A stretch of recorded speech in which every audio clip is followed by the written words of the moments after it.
representing Team Popping the Boys, the headline god, Jeremy Lambert, and his co-host, speaking out of Atlanta, Georgia, representing more than one royal family, the king of indie viewing, Stephen Jensen.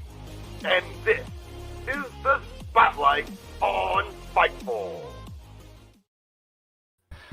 Welcome everyone to the Spotlight here on Fightful. It is Thursday, August 1st.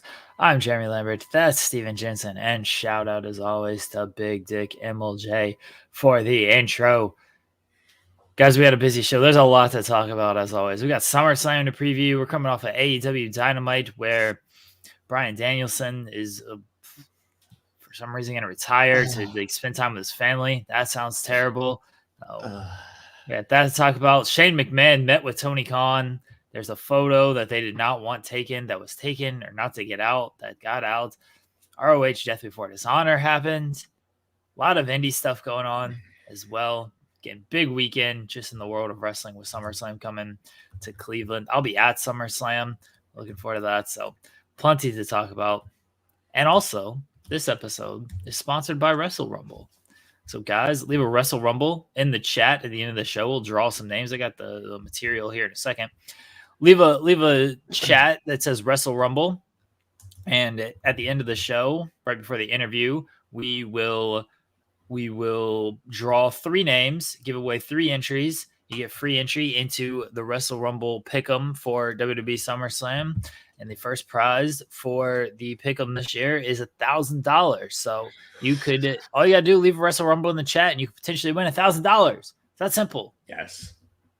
Yeah, just for knowing about pro wrestling. You can go on there. I haven't seen the questions yet. I don't know if they're up on the site yet. It's not like I get a heads up on them. I promise you I don't. I've only won one of these Pick'em contests ever. It was the NXT contest for TakeOver New Orleans, the one that was headlined by Ciampa and Gargano. I was there live in the crowd for that one. I won that. I've never won any other one because that's how many people are in these things.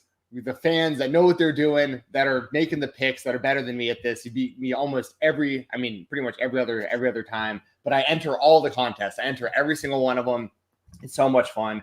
But like I said, I don't know the questions yet because I have not. I don't know if the entries are actually live yet or not. Are they live on the website yet? Let me double check. I've not checked this morning, so I do not know. I'm gonna look right now and see if they're live because I think that they're live right now because obviously he needs Matt, who runs Wrestle Rumble, obviously has to wait until there's like enough matches announced and that kind of stuff to even be able to put the questions on the website. But usually you'll see stuff like winners and losers of matches. Prop bets, like how long will matches go, certain matches where it's like, will someone go through a table where there'll be interferences and that kind of stuff. Will there be money in the bank cash-ins and like those types of questions. So just keep that in mind. It's going to be a lot of fun. WrestleRumble.com, SummerSlam Pick'em contest. I know it makes me, I'm already heavily invested because of our love for Cody Rhodes. At this point, I'm back in. I'm a WWE kid once again, you guys. But even when I was down on the product, Wrestle Rumble kept me invested because I was still watching the PLEs. I was still trying to win some money and some prizes. It makes it fun. So shout out once again to our friends at Wrestle Rumble. And I already see y'all starting to put it in the chat. Anyone, like Jeremy said, anyone who just puts the words Wrestle Rumble in the chat today, you will get put on a list of people. And then we will randomly select 3 names off of that. And 3 of y'all will have a shot at $1,000 in the Wrestle Rumble SummerSlam Pick'em contest. It's that simple, everyone. I'm collecting the names of who is putting Wrestle Rumble. We'll remind you guys again throughout the show to do this if in case you're coming in late, coming in at various points during the shows. But we appreciate everyone who is here early with us. Guys, you can leave a thumbs up on the video. That helps us. You can leave us a super chat, get your question, comment, statement read on the air if you do that, and subscribe to the channel if you're not already subscribed. That helps as well. And if you're listening on audio, after this all gets uploaded, leave us a 5-star review on iTunes or Spotify or whatever platform you're listening on. That's all the specifics. Last thing I'll mention, because I always forget to mention this. for Wrestle Rumble, because I know we have the majority of the people that watch our show are going to be after we're live, because we're very early in the morning. We appreciate everybody who's here live. That's why we try to reward y'all with giving you Wrestle Rumble entries here live during the show.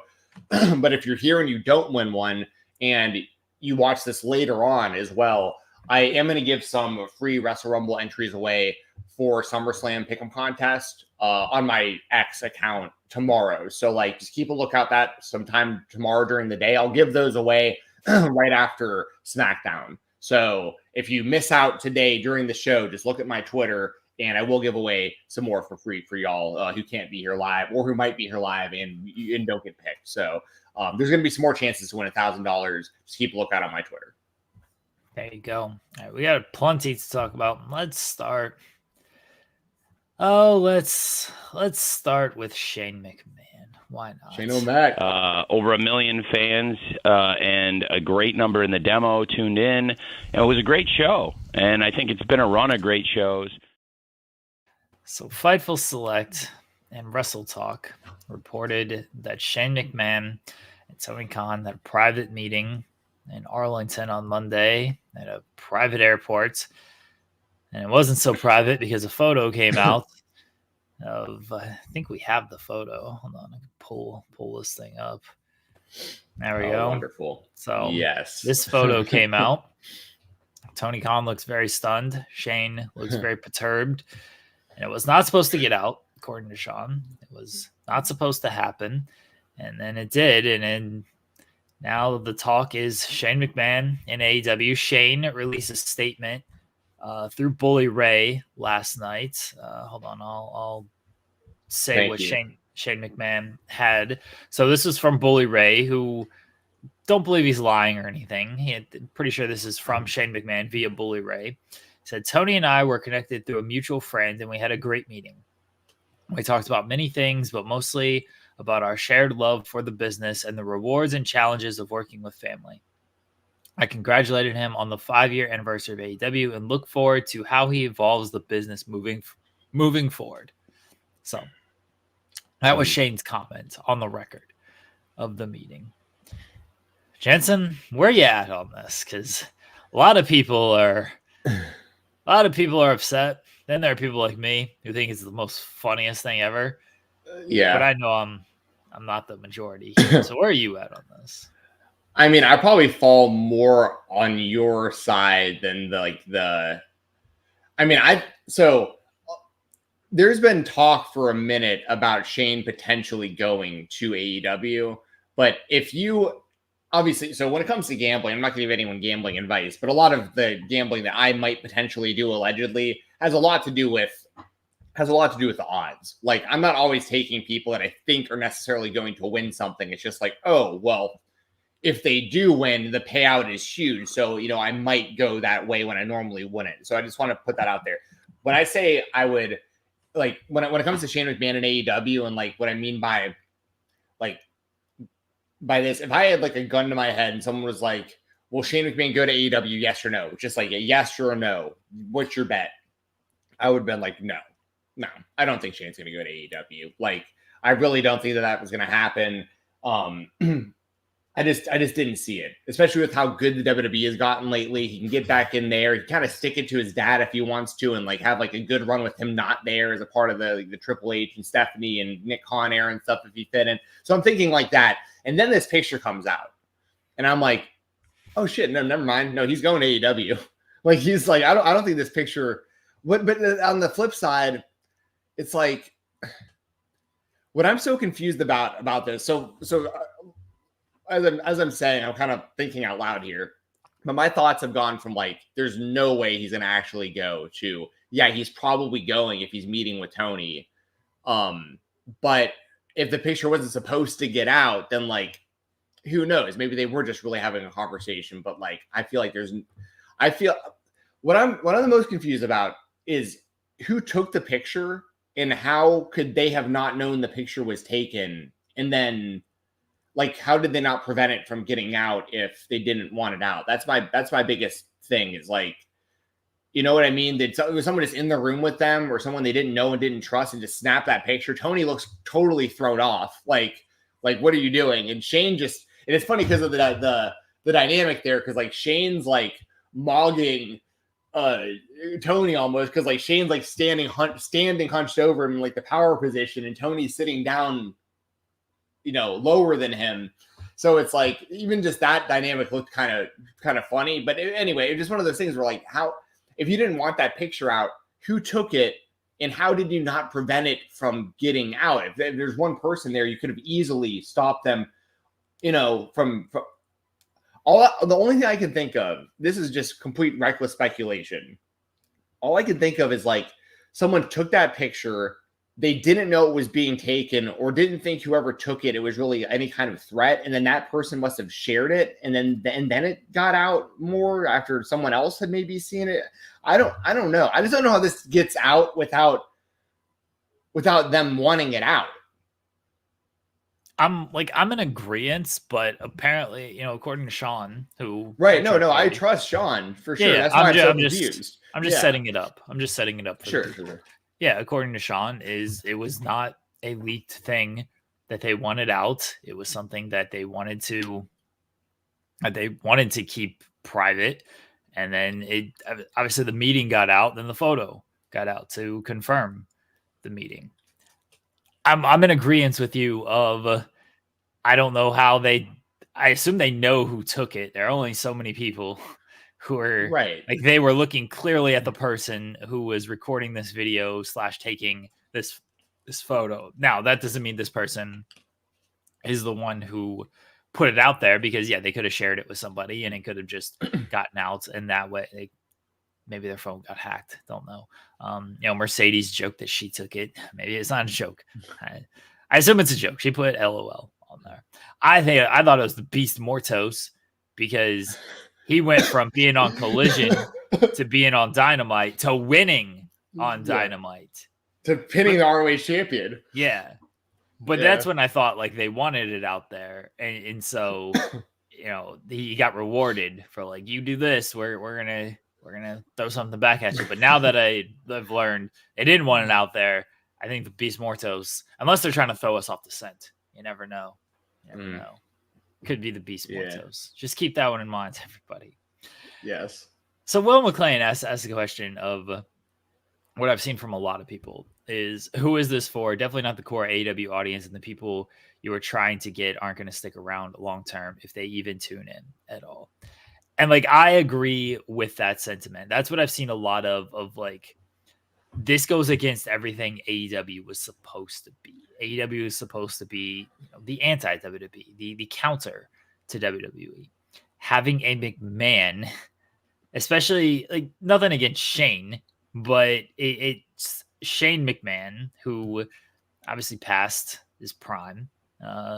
When he was wrestling, he did cool stuff and he was fine, but long wore out his welcome on these type of things. Having him on television is not very the initial statement of AEW. I do think we can all kind of agree that AEW it's not what it was, not what it originally set out to be, but it is obviously changed and evolved over the years, where that mission statement that they originally put out isn't exactly their current goal and their current statement. It was supposed to be sports-based wrestling and ranking systems and all that stuff, and they've long gone with that. Like, they're sports entertainment, just like WWE is. They got learning tree TV time. They got 20-minute promos with top guys and things like that. Like, they have sports entertainment elements to their show that weren't as prevalent when they first started, even though they still were. Jericho segments have always kind of been like that. Well, I remember when the company started, the EVPs would literally talk about how like they weren't going to start their shows off with 20-minute promos. Like, that just wasn't going to be happening. You know what I mean? And like, they do plenty of 20-minute promos now.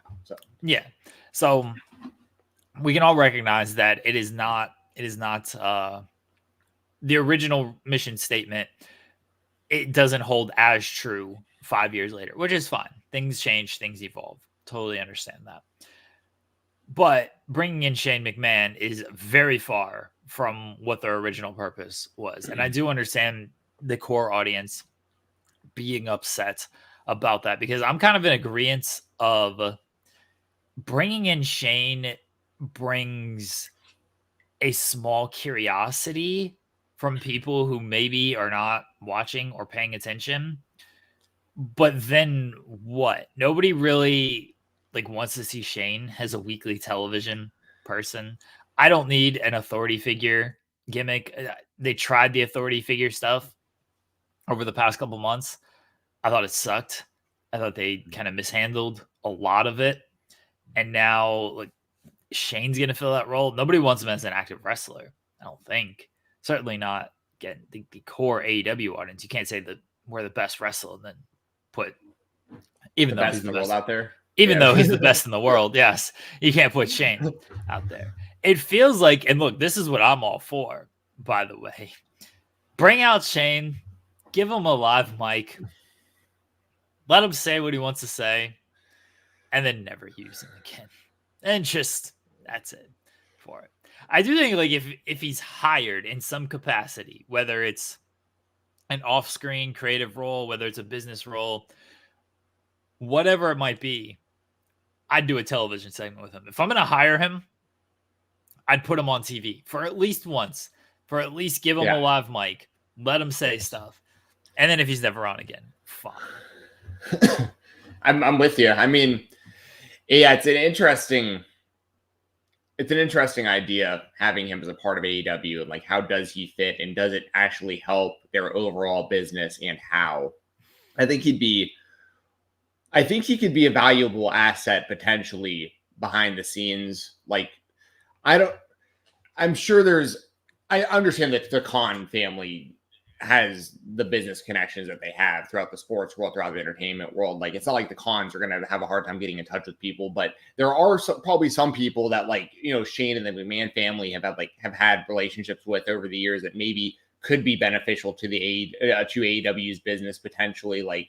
The thing with Shane that I was always interested in so much throughout his career, which is throughout really his life, because we've seen so much of his life on screen. Even when he was a kid, we'd see little videos and pictures of him backstage or as a referee and stuff like that back in the day. And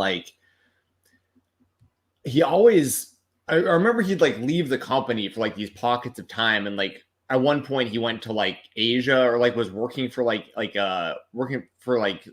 some sort of MMA promotions over in Asia or something for a while. And there was all these rumors of if UFC was going to get sold back in the day when the Fertittas bought it, before the sale went down, Shane was allegedly pushing for Vince to buy the UFC so that Shane could run the UFC. And Shane, was the original idea for the face of WCW whenever WCW was purchased by WWF and all that stuff.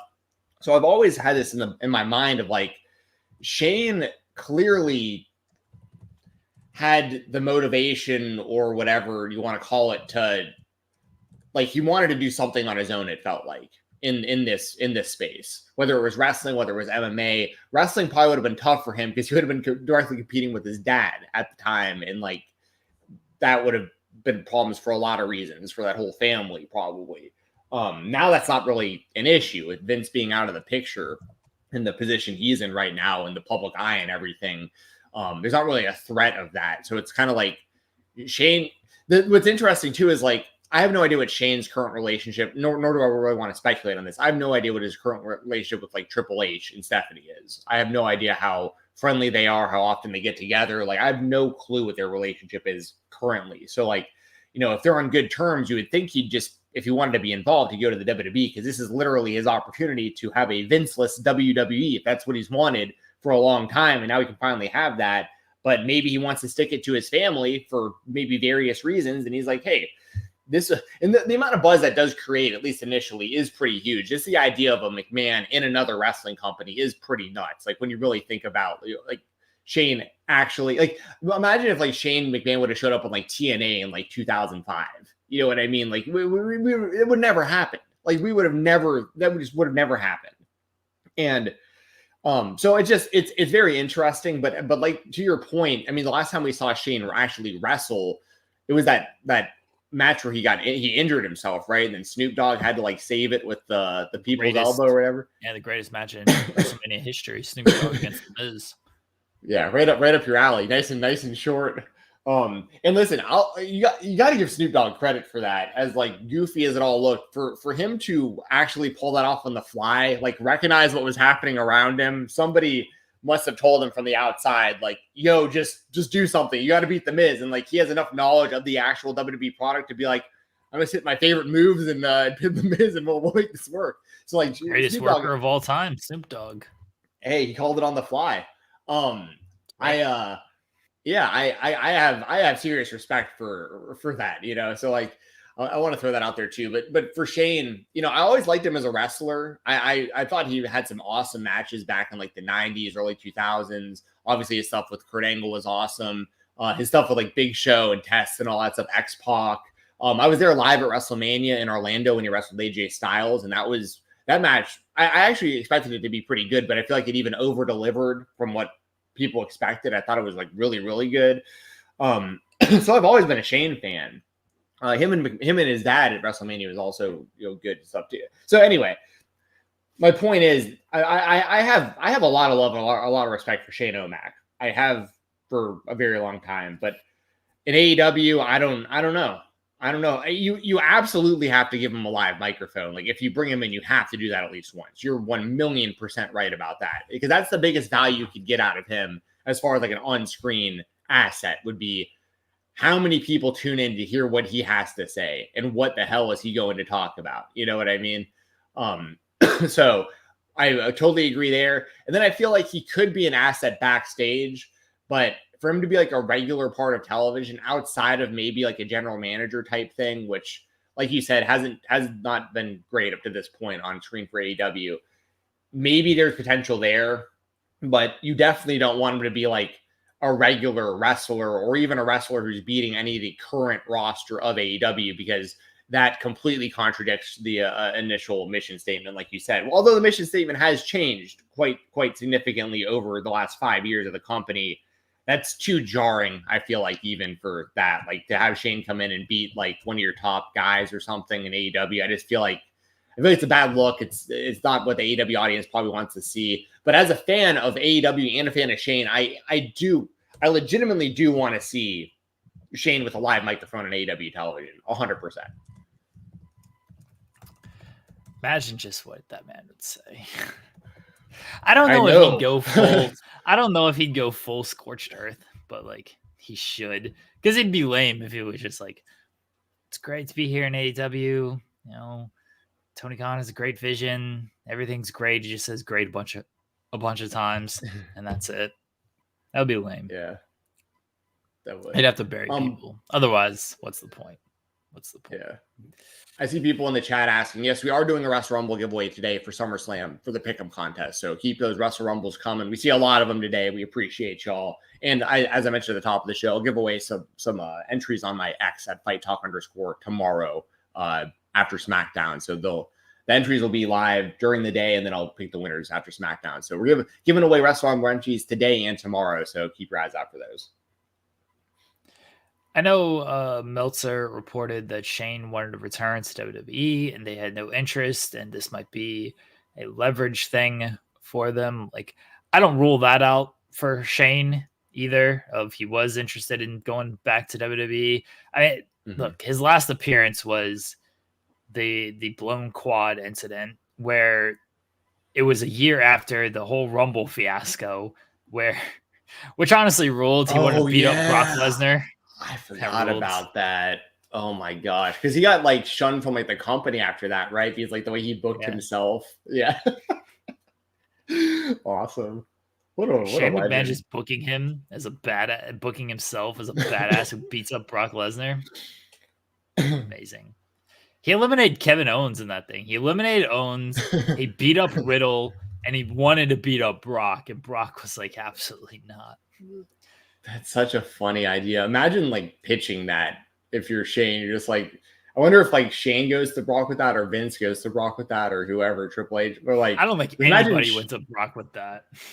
But I mean, just imagine like Shane telling that to Brock, just like standing next to him, being like, "Hey man, while we're out there, oh, sorry, Shane wanted to fight Brock after that Mania where Brock threw the title at Vince backstage, whatever Mania that was. Shane was ready to fight him right then. So Shane ain't scared, man.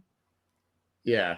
No, I don't think he's scared. I just think it would be hilarious to be like a fly on the wall in a room where it's just Shane and Brock, and Shane trying to explain to Brock, like, hey, man, you know what it is? Like, when we go out there, just cover up. I'm going to be hitting you with live rounds out there, and make sure you're selling. Like, what? Fastest hands in wrestling, Shane McMahon. It's over. Yeah.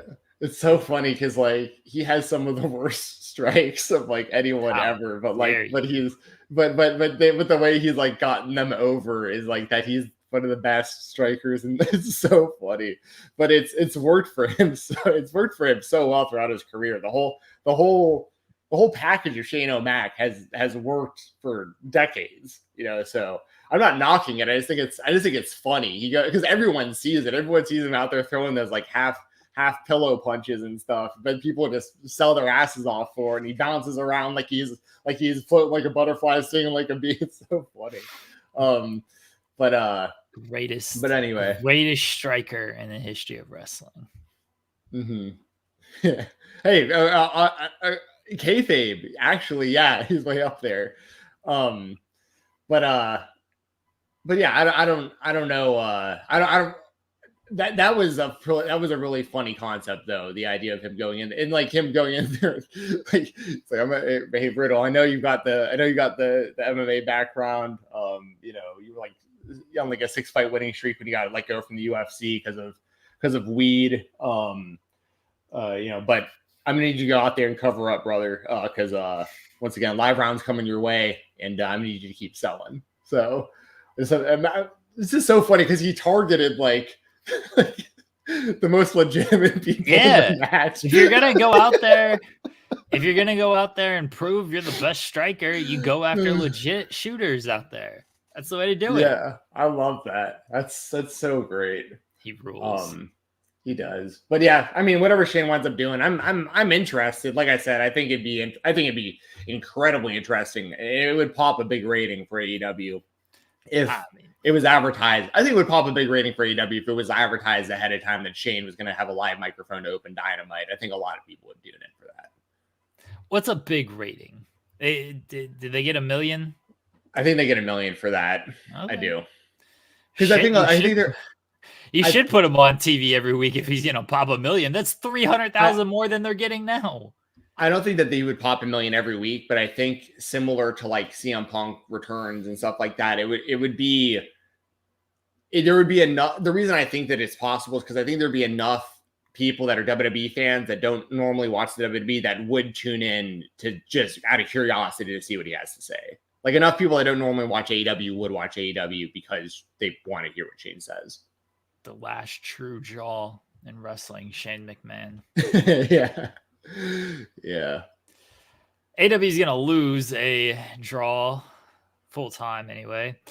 Soon enough, not at AEW All In because he's winning, but he's putting his career on the line at AEW All In. Bryan Danielson. I thought that Danielson should have announced he was retiring last night because his contract is up and his neck is not healthy. And then Shane McMahon should have taken his place at All In. But that didn't happen. Yeah. Instead, it will be Danielson against Swerve. Danielson's career on the line. What'd you make of this segment, Jensen? Yes. I thought the segment was good. Swerve calling himself the best in the world. There's a lot of people that claim to be the best in the world. That's a term that quite a few people have attempted to make their own.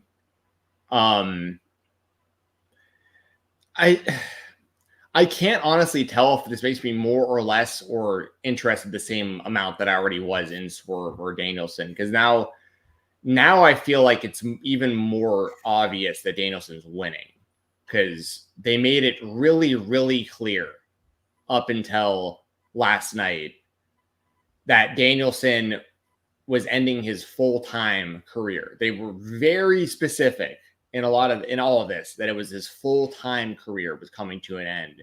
And that was done very meticulously, in my opinion, because Danielson was going to still continue to have occasional AEW matches, probably have some dream indie matches, potentially even pop up in the WWE again for a match or two or something. Who knows? But like, I don't think that the intention is that, and I don't think Bryan Danielson would want to put especially because he's had to retire in the past for years. I don't think he wants to put I don't know what the word is. Like, you don't want to pigeonhole himself like that and even put it out there into the world like, I am done forever, because then he's going against his word if he ever comes back, and he's going to have the itch to come back for sure.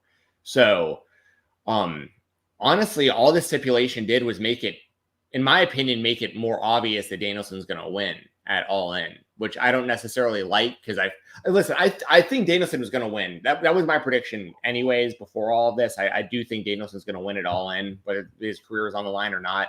But now that it is on the line, I feel like it's pretty much a lock that he's going to win. And I would have rather that not be the stipulation, because, I would have been less confident that Danielson was going to win if that stipulation wasn't there, if that makes sense. I was always very confident Danielson was going to win before the tournament was even over. I thought Danielson, right.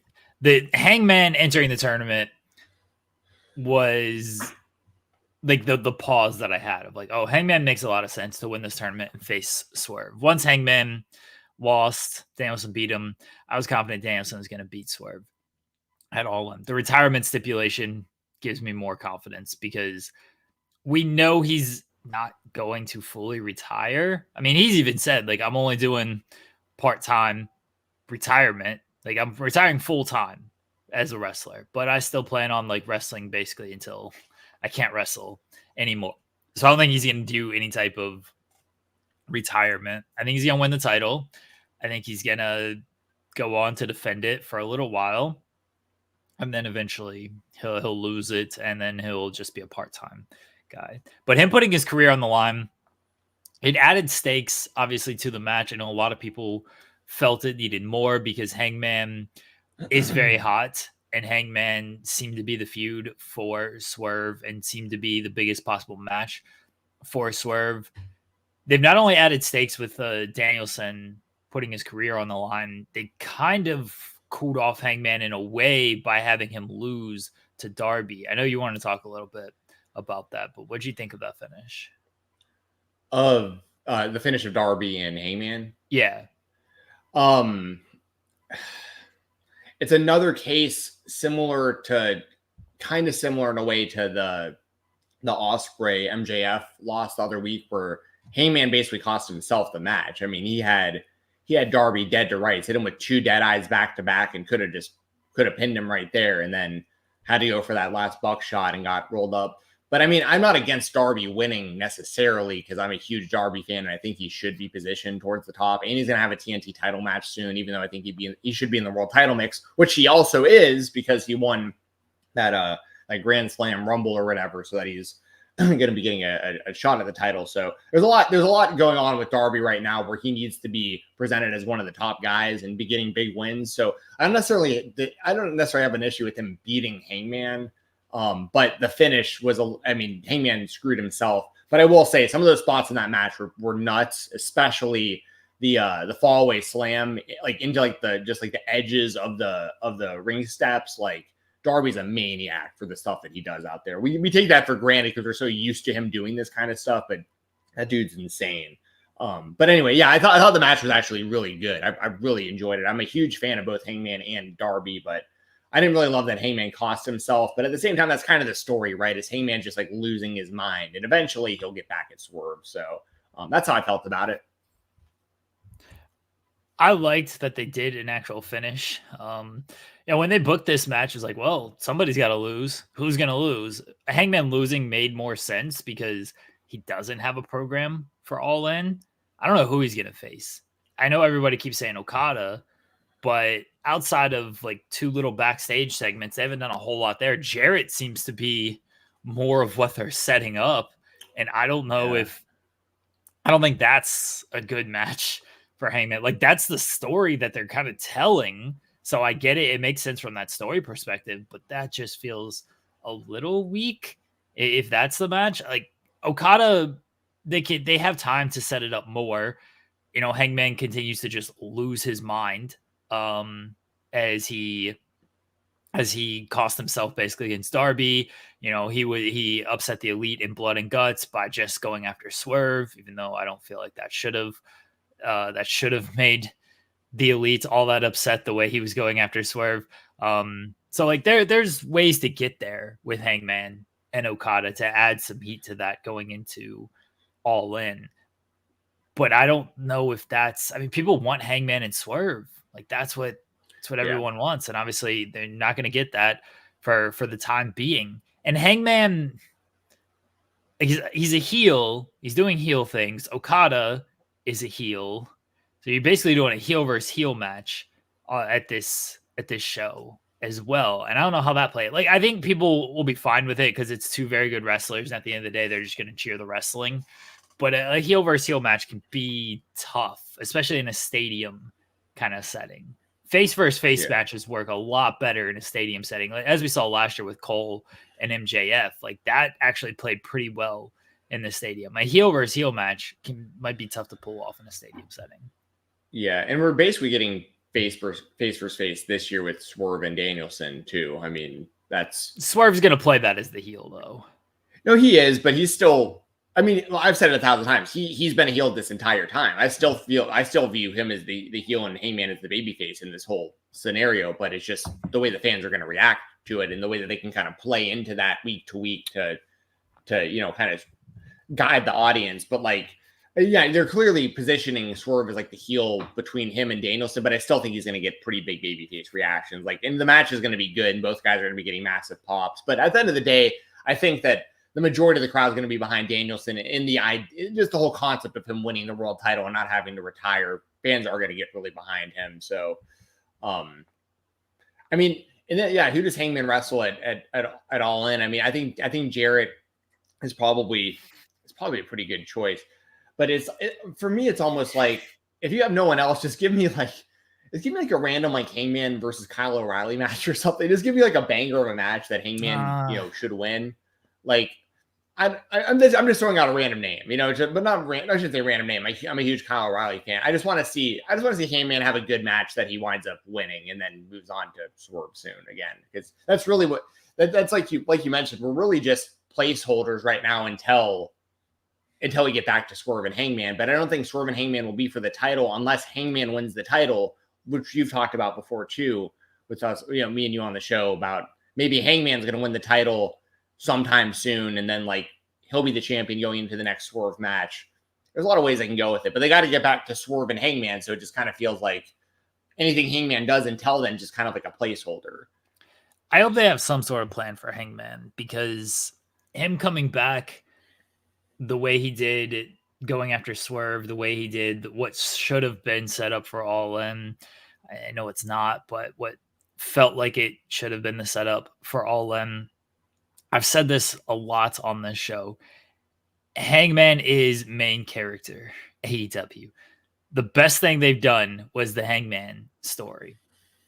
Every time he's on screen, he pops off screen. He gets, whether he's being the babyface or being the heel, he gets some type of reaction from the crowd. There's not a segment that Hangman's not involved in that doesn't like shine on these shows throughout his entire career. Even like the Dark Order stuff, like Dark Order seemed just done with after Brody Lee's passing, and Hangman managed to revive that the best he could. And then, they dropped it afterwards, but like every time Hangman has done something, it has always worked. So to not have like a real concrete plan with him, I think not only with this feud, but in past, has always just been odd to me. Like, I always just think that this is a guy that should get as much care and attention as someone like Jericho gets. Because Jericho, obviously, I know he does a lot of his own stuff, but Jericho is always on TV. He's always featured, whether you like the stuff or he doesn't, or you don't. Jericho is involved in something and has a beat by beat story going. You might not like the beats, but there's a beat to the story with Chris Jericho. And I always felt Hangman should have been in that same boat. And sometimes he just hasn't. Like right now, I don't think what they're doing now is disjointed. I think they are trying to get somewhere. I understand that maybe people are not liking it, but that's why I don't like them just doing, give me a random Hangman Page match. It's just going to be a banger. But that's why I think Jarrett, as much as I know people aren't going to like it, it at least makes sense for the story. So I think Okada, while I will like it, I am not fully sold on the story. There's ways to get there. A random match against Kyle O'Reilly on 3 weeks notice isn't the best thing in the world. Like, you can get there, but doesn't make a whole lot of sense. But you understand, I'm just throwing out like the idea of like Hangman needs to get wins. And I just want to see him have good matches and get wins if these matches aren't going to necessarily matter right now because we're just trying to get back to Swerve and Hangman. So like, I think Okada and Hangman would be a banger, but like you said, the dynamic there is just strange in front of, an audience of whatever that building holds, like 100,000 people or whatever. Like it could be there, you don't, it's heel versus heel that might not, it's just going to, you probably don't want to do that. So yeah, no, I'm with you. We can move on though. I think we got a lot of WWE to talk about. But I just want to see Hangman succeeding. I'm with you 100%. He does in a lot of ways feel like the main character of AEW since the company started. So they should always have a plan in mind for him. I need to finish the story. In the WWE, the story never finishes. A reminder, guys, if you are running late, like our pal Jake Shaw, who just left Wrestle Rumble in the chat, you can leave a Wrestle Rumble in the chat. And you can gain entry into a random drawing that we're going to do before we run our interview at 10. And if you win part of the random drawing, we're going to pick 3 names. And if your name is drawn, you get entered for free into the Wrestle Rumble's WWE SummerSlam Pick'em contest. Speaking of SummerSlam, it is Saturday. And for some reason, Cleveland, Ohio, it is going to be headlined, I guess, again by Cody Rhodes and Solo Sikoa. I feel like that's going to be the headlining match because probably Roman is maybe going to return, maybe not. I don't know. A lot of speculation, nothing confirmed or anything, but a lot of other matches on the card as well, including Damian Priest against Gunther, Drew McIntyre against CM Punk with Seth Rollins as the referee, Bayley against Nia Jax, Liv Morgan against Rhea Ripley, Gunther again, or I already said Gunther. Sami Zayn against Braun Breaker. Doing this all from the top of my memory, not looking at any sheets here.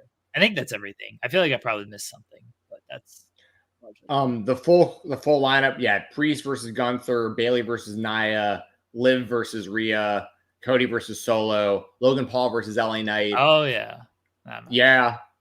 Sami Zayn versus Braun Breaker and CM Punk versus Drew McIntyre with Seth freaking Rollins as a special guest ref. That's the 7 matches we have announced, or at least official.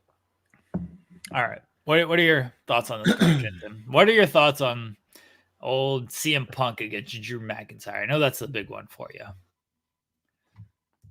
Yeah, I'll quickly talk about this. So, on social media the other day, Drew McIntyre put up a tweet. It was a picture of himself and Jack Perry. And I happened to be on X at the exact time that the tweet was put up. So I saw it. And of course, for like so many reasons, I'm like, this is the greatest tweet of all time. This is like the level of troll job that Drew McIntyre is presenting right now. It's just so top tier.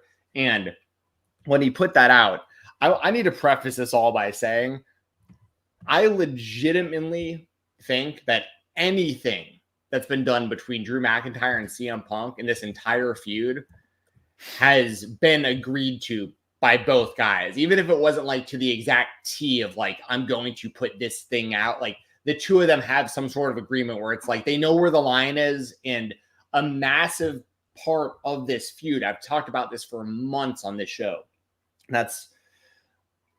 I'll get to this in a second, but I've talked about this for months on the show about how the McIntyre and Punk story, this whole feud, is a choose your own adventure type scenario because they haven't, depending on who you like in the side of the story you like or you sympathize more with, that's what's determining whether CM Punk's a babyface or Drew McIntyre is a babyface or a heel in this scenario. On screen, Punk, I think they've leaned more towards babyface, at least in recent weeks, to kind of draw that line in the sand a little bit more, where Punk is the babyface going in. But if you listen to all the promos and the stuff about Drew McIntyre talking about CM Punk, hurting his career at the beginning of his career and all this stuff, and in the response to the social media and all the trolling that Drew has done, there's a lot of reason to be pulling for Drew against Punk also. There's a reason to like both guys, and it's just a matter of like, which side are you on? And that's why I think the social media trolling and the posts and all that, it all feeds into this, what I'm about to get to, because the way that's how I saw this when Drew put that tweet up. I was like, oh, dude, this is hilarious that he put up this picture with Jack, because he knows what he's doing. The internet's going to blow up. There's no way he put that up without Punk being okay with it. I do not think that because these guys at the end of the day, they do have to work together with one another and trust each other and all that stuff. And CM Punk's in this honeymoon phase of being back in the WWE, and he's not trying to create enemies in the WWE right now. He looks like he's having the time of his life, taking pictures with all these people at all these shows. Like, I'm actually, from that perspective, I'm actually very happy for CM Punk. It looks like he's found a lot of peace in returning to the WWE. The fan base is there for him. They love him. They're passionate. So this has worked out phenomenally for both Drew McIntyre and CM Punk. So I needed to set the stage there so you guys know where I'm coming from on all this. As much as y'all know that I'm a CM Punk hater, I can be. I give him his flowers when they're deserved. Like, his AEW on-screen run I thought was fantastic. I've been a big fan of his throughout chunks of his career. So when Drew McIntyre put that tweet up, I thought it was hilarious. Absolutely hilarious. And then I was still on Twitter whenever he took the tweet down. I basically saw it happen. And I saw people starting to kind of like go nuts. They're like, oh, wait, Drew took it down. So I tweet, I'm trolling, because that's the whole name of the game of this entire feud, is like trolling people online. I tweet out fragile ego, fragile body, weak mind, weak spirit, which is the famous Jon Moxley quote about CM Punk. I tweeted that out the second that Drew McIntyre took the tweet down, thinking in my mind, people might see that. And most of the people who see my stuff are going to be people that follow me, is how I think about stuff. They're going to see it, and like maybe a few people will be like, oh, what if CM Punk had something to do with that? I don't actually think CM Punk had anything to do with that, but I was trolling. So I put that tweet up, and I just didn't look at my phone for a few hours. I come back.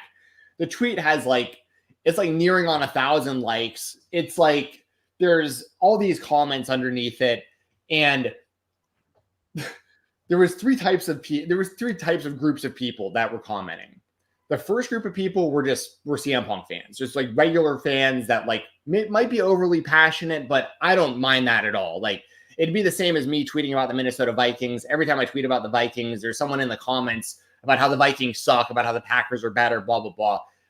I view that as if you're just a CM Punk fan that's defending CM Punk, and I'm kind of not a big fan of his and all this stuff, I have no problem with you disagreeing with me and being like, dude, you suck, CM Punk rules. That's no problem at all. That's all good. That's fair game. I know what I'm getting at when I'm putting up tweets like that. I'm expecting stuff like that. Then there was a second group of people that took things way too far, that were making really out-of-pocket comments and legitimate threats towards me. And that, I was like, okay, once again, I've been on the internet my whole life. I know when you put something out on the internet, if you're looking to get thumbs ups and people hit that little heart button and like your tweets and your pictures and stuff, you're putting it out there publicly. It's just as equally fair for somebody to hit you up and be like, I don't like that. That's stupid. I have no problem with that. But there were some threats that were made towards me that were across the line. So all I did was I just reported those people and moved on. Not a big deal. Left the tweet up. The reason I took the tweet down was for the third group of people I'm going to mention. And this is the honest truth. There was a third group of people that were attacking Fightful over it. Now, I did not hear anything from Sean. I didn't hear anything from anyone else at Fightful about this. It was not a big problem. It was nothing. But the reason I took it down was because I didn't want people who were discovering me for the first time, which were most of those people. They see my bio says that I work for Fightful, that I do the show for Fightful. I didn't want people being turned off from Fightful as a brand because they thought that I was mega biased because they thought I was this hater. And the main thing was I didn't want to feed the flames of like a dirt sheet writer or a wrestling journalist of any kind. That's just like making things up about CM Punk because of all the problems that's caused. A lot of the Hangman stuff, Colt Cabana, Young Bucks, Omega, Punk, all that stuff. Most of it stems from the idea that there were people in wrestling media that could have potentially been feeding BS stories around, and that. So I didn't want to be a part of that. And I honestly didn't think it was fair because I think that CM Punk has done a phenomenal job being back in the WWE system and the bridges that he's been able to mend there with all these people that he had issues with in the past. It seems like everyone's getting along. So I just wanted to put that out there and let people know that like that was my whole mindset behind all that. I was trolling, and then the troll job just kind of got like a little bit away from me. And then I didn't want Fightful to look bad. It like Sean can say whatever he wants on social media. You know what I mean? Like he can do his thing. Like it's he is Fightful. He's the face of Fightful. But I don't want to be the reason ever that somebody's like doesn't want to check out our brand or doesn't want to watch our podcast or doesn't want to go to the website because of stupid stuff that I might be saying. So just want to throw that out there. That was my entire full circle thing about CM Punk and Jack Perry and Drew McIntyre. So what you're saying is you had weak mind, weak spirit, fragile body, fragile ego, and you deleted your tweet because too many fans took it the wrong way. Yeah, sorry, my headset just my earphone just died. I apologize. Right as I was talking, maybe a CM Punk fan hacked me. A second headphone.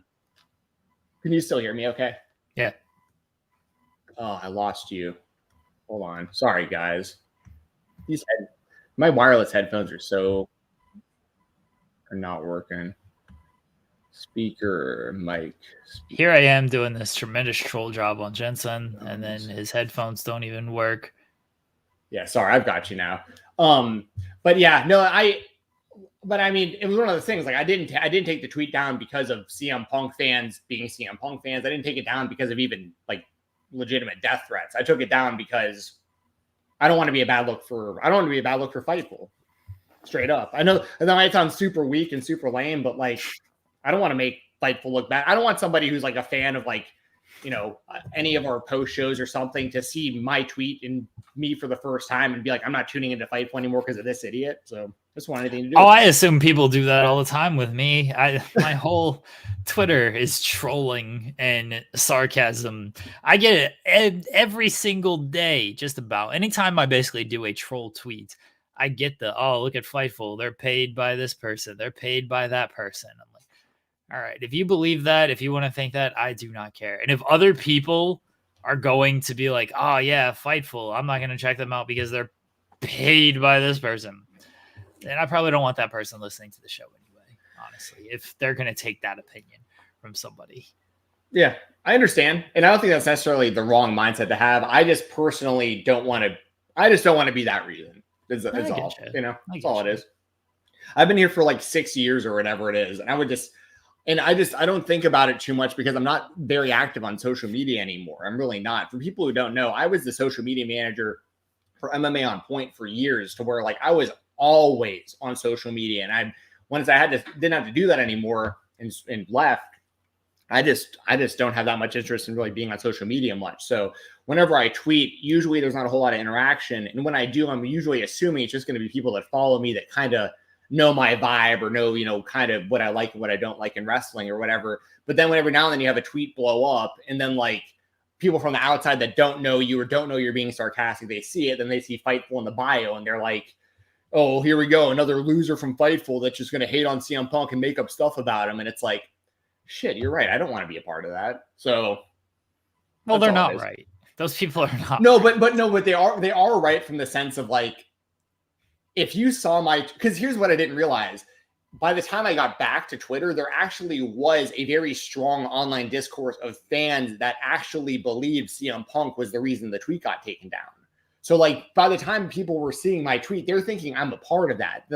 I was joking, but then there's people who actually thought he was the reason. And then it's like, oh no, now it looks like someone from Fightful is agreeing with that. Like someone could view that as like, I'm reporting that like that's accurate. And like, I just don't want anything to do with that because that's not what I'm doing, but it could be seen that way. And I get why it could be seen that way.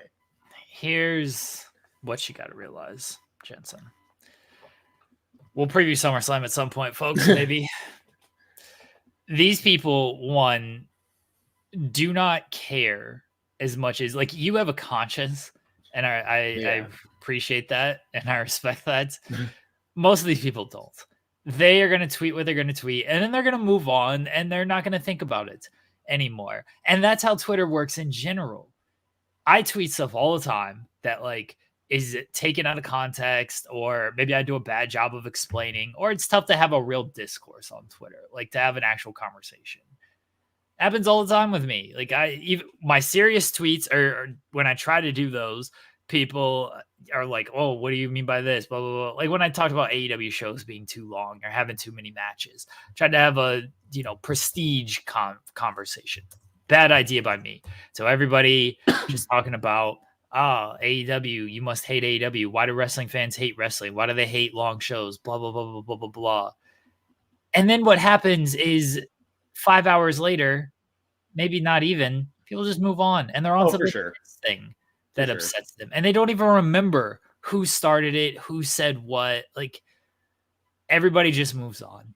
And that's what I have tried to learn. Sometimes I don't always do the best job, but I'm not going to delete anything off of it. Sometimes maybe I need to do a clarifying tweet or something, but of course that's not going to get the traction the original tweet does. But like, you just got to realize, here's the other thing I've learned in doing news for as long as I've done it and writing as many headlines as I've written. I literally, instead of watching Dynamite, I watched Dynamite last night. I had it on. I paid attention. I was also listening to a CM Punk interview, transcribing a lot of CM Punk interview. He talked about the All-In footage. Talked about a lot of stuff, actually. Yep. It's a good interview. He's a fascinating person. But you write these headlines, you write these stories. One, people don't even know it's you. Everyone just associates it with Sean anyway. Right. And two, like all the comments on that, the people you're serving, the people you're trying to, like, I don't even know if it's talk to, but the people you're putting the information out to, like, they don't care. They've already formed their opinion. And they're going to say what they say, and then they're going to move on with their life, and they're not going to worry about it anymore. Yeah. No, I'm with you. I agree with all of that. My main thing was very simple as far as, like, everything you just said, I think is 100% accurate, and that's mainly how I look at stuff. I think this is the only time I've ever deleted a tweet that it's always even, like, somewhat slightly controversial, which this really wasn't. The last thing I want is, though, like, I got a great relationship with Sean. I've known the guy for like forever at this point. I would just hate for somebody at Fightful to reach out to me and be like, "Hey, this is making us look bad." I would just hate that. I just want nothing to do with something like that. You know what I mean? It's that simple. You have a conscience, and you actually care about protecting Fightful. Dude, I will say, I appreciate the position we're in, dude. We're both in our mid-30s getting it. I mean, I don't do this full time, but I get paid a little something to sit here and talk about wrestling with you guys here on Thursday mornings and over the weekend with the Weekender. Like 8-year-old Stephen Jensen, this is the coolest thing of all time. I don't want to ruin that over some stupid tweet. You know what I mean? Like, why would I do that? I will say this. If it's in the bio, people pay less attention to that. They never look at the bio. My bio has been 95% of my tweets are sarcastic for the longest time. People still don't understand that I'm being sarcastic. But if it's in I don't think it's in your, like, headline, your title, right? You're just are you Stephen Jensen of Fightful? No, it's in my bio though. It's like, that I do the spotlight on Fightful and the Weekender for Fightful Select, but it's just my name on but enough people like looked at my bio and like straight up just said stuff about Fightful specifically. And that was the main thing, was just like, you're tagging Fightful as like, this clown is, oh, by the way, I respect CM Punk even more recently. This is unrelated, but kind of related. There's some people that actually that work for my company that watch this show, but don't like me hearing me say this. I don't think I'll get in trouble. But I called some people in upper management clowns recently, like straight up CM Punk style. Like it was good. It was good. It felt good. I was like, and right after I said it, I was like, I'm turning into Phil. Like I've become a hero long enough to become the villain now. So, but yeah, I called some people clowns, and it felt pretty good. All right, well, we'll move on from this Twitter discourse stuff. Who do you think's winning between CM Punk and Drew McIntyre? I think Drew McIntyre wins, but I think it's mainly because of some sort of we talked about it the other week, and I think you're actually pretty much right on the money. I think it's going to be similar to the SummerSlam. Was it SummerSlam '97? The Shawn Undertaker Brett thing. I think it's very possible that something happens. I think Seth Rollins is going to for sure have to do with the finish. And whether he's going after Punk or Drew, I think that Drew will be the one that benefits from whatever happens. And I think Punk will get the win back at like Royal Rumble or WrestleMania. They'll probably have 3 matches. And then you have Seth Rollins also. You can do a triple threat. You can do singles matches with him versus each of these guys and stuff. Like, there's a lot they can do with these 3. But I think Drew wins this one. That's not me being a CM Punk hater. This is, I think, just a better story. And then once again, for all you CM Punk fans, I do think Punk does get the win back eventually anyway. So like, all will be well for y'all too. Because I think CM Punk's going to main event one of the 2 nights of WrestleMania this year. Ultimately. So I think Seth Rollins unintentionally screws Drew McIntyre and CM Punk wins. I think that Drew probably should win because he's the one that's taken the short end of the stick every single time. Got screwed at Mania, got screwed at Clash of the Castle, got screwed at Money in the Bank. Like, he's the one that's been getting the egg on his face the entire time. And I do think at some point that's got to come back on Punk, but it doesn't seem like it doesn't seem like that's gonna happen. Maybe it does. I say it doesn't seem like it's gonna happen. This is just me pontificating and predicting here, but it feels like Drew's gonna continue to get screwed. And I think my biggest reason for this is I've kind of worked myself into a shoot or been worked by Punk. And look, if he's working, bless him, he's done a great job. If they're doing the SummerSlam 97 spot, CM Punk gets to be Bret Hart. And that means Drew McIntyre is The Undertaker and Seth Rollins is Shawn Michaels. So Seth hits Drew to set up Hell in a Cell Bad Blood, since that pay-per-view is coming back. Punk has said he ain't doing no Hell in a Cell match. Again, that could be him working of like, no, we're not going to do that for the first match. Obviously, this is not the first match between Punk and Drew, but it would be the first match for Punk and Rollins in Hell in a Cell. I guess they could have a match at Bash at Berlin, since that's between the 2 shows. I guess they could do that and then do Hell in a Cell. Maybe that's the route. But the way I'm seeing it is Seth accidentally hits Drew, costs Drew. Punk moves on to something else. Drew and Seth at Hell in a Cell, or at Bad Blood inside Hell in a Cell. And then you circle back around to Seth, and you circle back around to Seth and Punk. That's the way I see it. Don't know if that's going to happen. I do think at some point Drew's got to beat Punk, because he can't just keep losing and getting screwed over at every turn. He should probably beat him at some point, but I don't know when that's going to be. Yeah. Well, also, I think Drew, for all those reasons, I think Drew should win the first match because, like you said, he keeps losing in these scenarios, keeps getting egg on his face. And also, this is a good litmus test, even if this isn't the actual reality, just kind of the idea of like the perception of the outside looking in, and people like me who followed Punk's career as long as I have for decades at this point across multiple companies, in both wrestling and mixed martial arts. I think that it's one of those things where it's like, if Punk loses, then it's like this litmus test too of like, oh, how's he going to react? Like, is he going to be pissed off that he lost his first match back? Like, is he going to cause problems backstage? It just gets people like talking even more, I feel like. And it's like, I don't think that stuff is necessarily going to be true. It's going to be as simple as, okay, Punk lost. How's he going to respond to this? Well, he's just going to keep having a great time in the WWE and keep mending fences and keep putting on good matches. Hopefully, the other thing is his body, to be honest. I mean, like, he's gotten injured a lot in recent years. Do you really want him to come back, beat McIntyre right away, and like, who knows how banged up he is after the match? I don't know. I just feel like McIntyre winning this one is the move. And once again, it's setting up Punk eventually beating Drew later on anyway at WrestleMania or Royal Rumble or something. So, but here's the thing. I'm so interested in this match. I wouldn't even have a problem with it being the main event of the show. And that's coming from the biggest Cody Rhodes fan in the world that wants to see Cody Rhodes main event every show that he's a part of. I think that Punk and McIntyre, they could main event this and I'd be fine with it. That's how big this has been. So I think this should be the main event unless you obviously have Roman and return. That's why Cody and Solo doesn't feel like the main event match. But yes, if you have Roman returning, obviously you're doing that at the end of the show.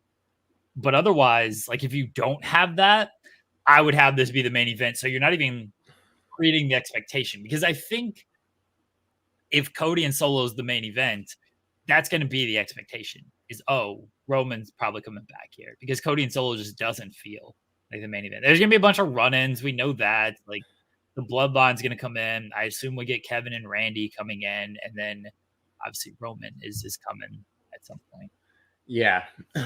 So and they obviously need Roman to return in that spot, because Cody and Solo as a main event just isn't that great, because Cody, unlike Roman when he was the champion, can't carry that main event like that. Wait, you say Cody can't carry the main event? Or yeah. Solo? No, Cody. Because they need he's the champion. He should be able to, but they can't trust him in that spot unless Roman is obviously going to return. I can't know if you're trolling me or not. You don't think Cody can main event without Roman being involved? Yeah, he's been main eventing this whole time. Did Cody and AJ I Quit match main event? Oh, I guess it didn't. Did that open the show? That opened Backlash, didn't it? I think it opened the show. Then main event. Well, anyways, as far as the predictions for the rest of the show, real quick, I'll throw them out there. And Wrestle Rumble, once again, if you want entries for Wrestle Rumble, we're going to pick 3 people off of the list. Just put the words Wrestle Rumble in the chat, and we'll pick your names. Also, just so you know, I need y'all to give me, if you win these, I need y'all to DM me on X before the end of the night on Friday, preferably before the end of SmackDown. Sometimes people don't hit me up and then they get mad that, they didn't get their entry. And I make it really clear, you guys, like, because I have to get these over to Wrestle Rumble so that they can process them and send them to you. Like, so I need to hear from y'all if you win. 99 out of 100 people hit me up, but I always feel bad for that one person that doesn't reach out. Because I can't do it based on your YouTube names, because they're going to be different than what they are on Twitter. You know what I mean? Anyways, as far as the predictions, I'm definitely taking Gunther over Damian Priest. I would have taken Gunther over anybody who was going to wrestle at this show for the World Heavyweight title. And I think it's obvious, heading into Bash in Berlin, that he would be the champion going into that show. I was making a pretty strong case, I feel like, for Money in the Bank, where I like how it played out with McIntyre winning the Money in the Bank and trying to cash in, and it furthered the Punk story. But if they weren't going to do that, I think that the person that could have benefited the most from the Money in the Bank would have been Ilya Dragunov. Like, if they could have gotten him in that match and he would have won, because then he could have called his shot like RVD, like ahead of time, and been like, me and Gunther Bash at Berlin. And like, that would have been huge, like, for that audience. And those guys put on banger matches against each other. That would have been awesome. But I don't know who Gunther's going to wrestle in Berlin, but I think he'll be the champion going in. So I'm going to take him there.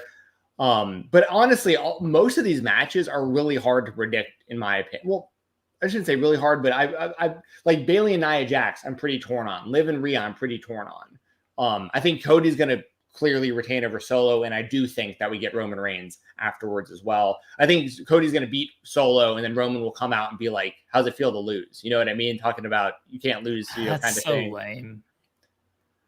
What do you think? You think Solo's going to win, and then Roman's going to come back? I don't think Solo's going to win. I don't like the idea of Cody basically standing tall and then Roman returns, because that sets up Roman and Cody, which is fine, but it seems like they're going to go Roman and Solo. I think you have to do Cody wins, but then gets beat down afterwards, and then Roman comes out. I don't think it can be Cody standing tall and then Roman returns off of that. Like, Solo has to be standing tall in some way, but I don't think he's going to win.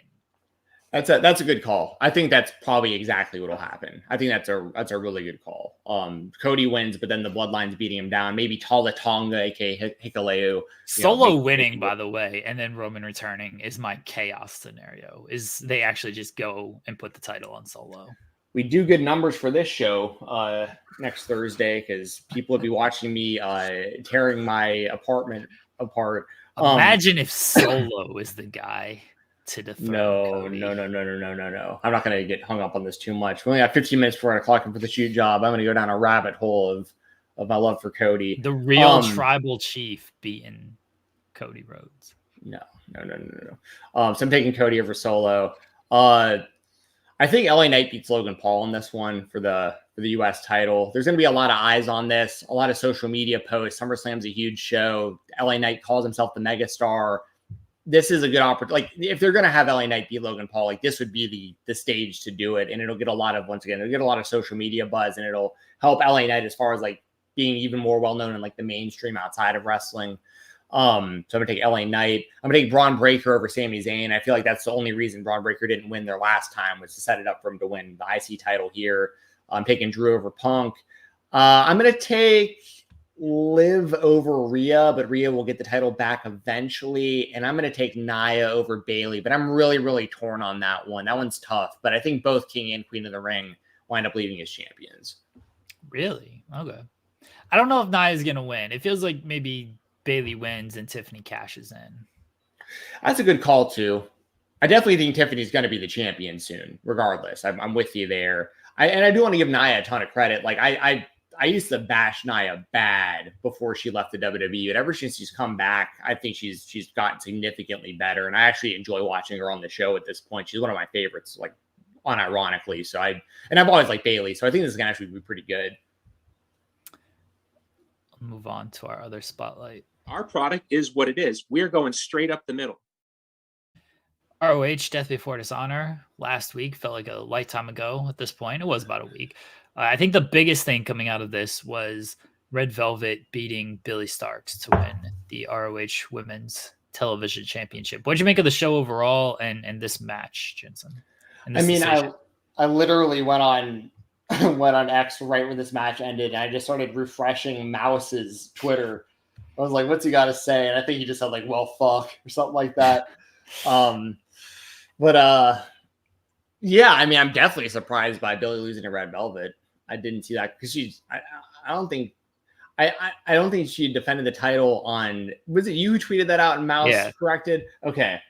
She hadn't defended the title on television, but she had on like a house show or something. She hadn't, well, not even a house show, just an independent show. So she didn't have a single title defense on TV. Cage Match doesn't have her listed as a title defense at all. That's what I went based off of. Because Cage Match will list, like, if she defends it at an independent show or anything. So Cage Match didn't even have that.